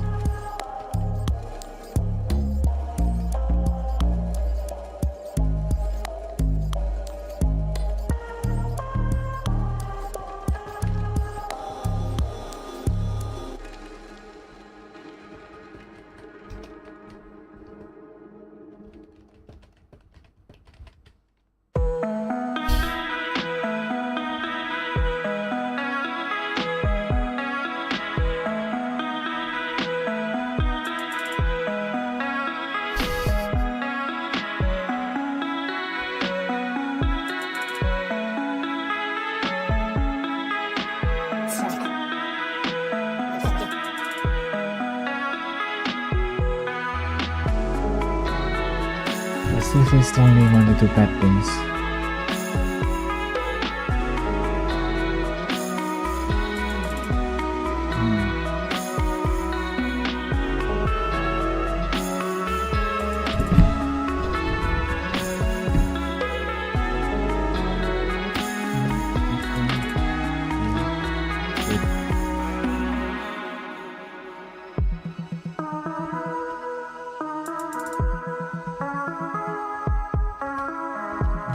Is outside orange ability to help.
Get him. It isn't worth.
think that's it for today's stream. Thank you guys for watching. Thank you Tesai for coming over.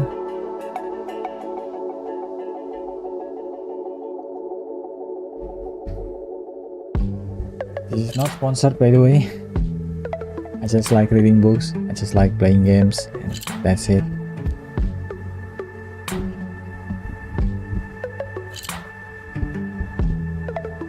Also, if there's any liberal watching this, do better. Don't just stand around peacocking. Actually do better. Okay, that's about it for me. Thank you for watching, and see you guys next time.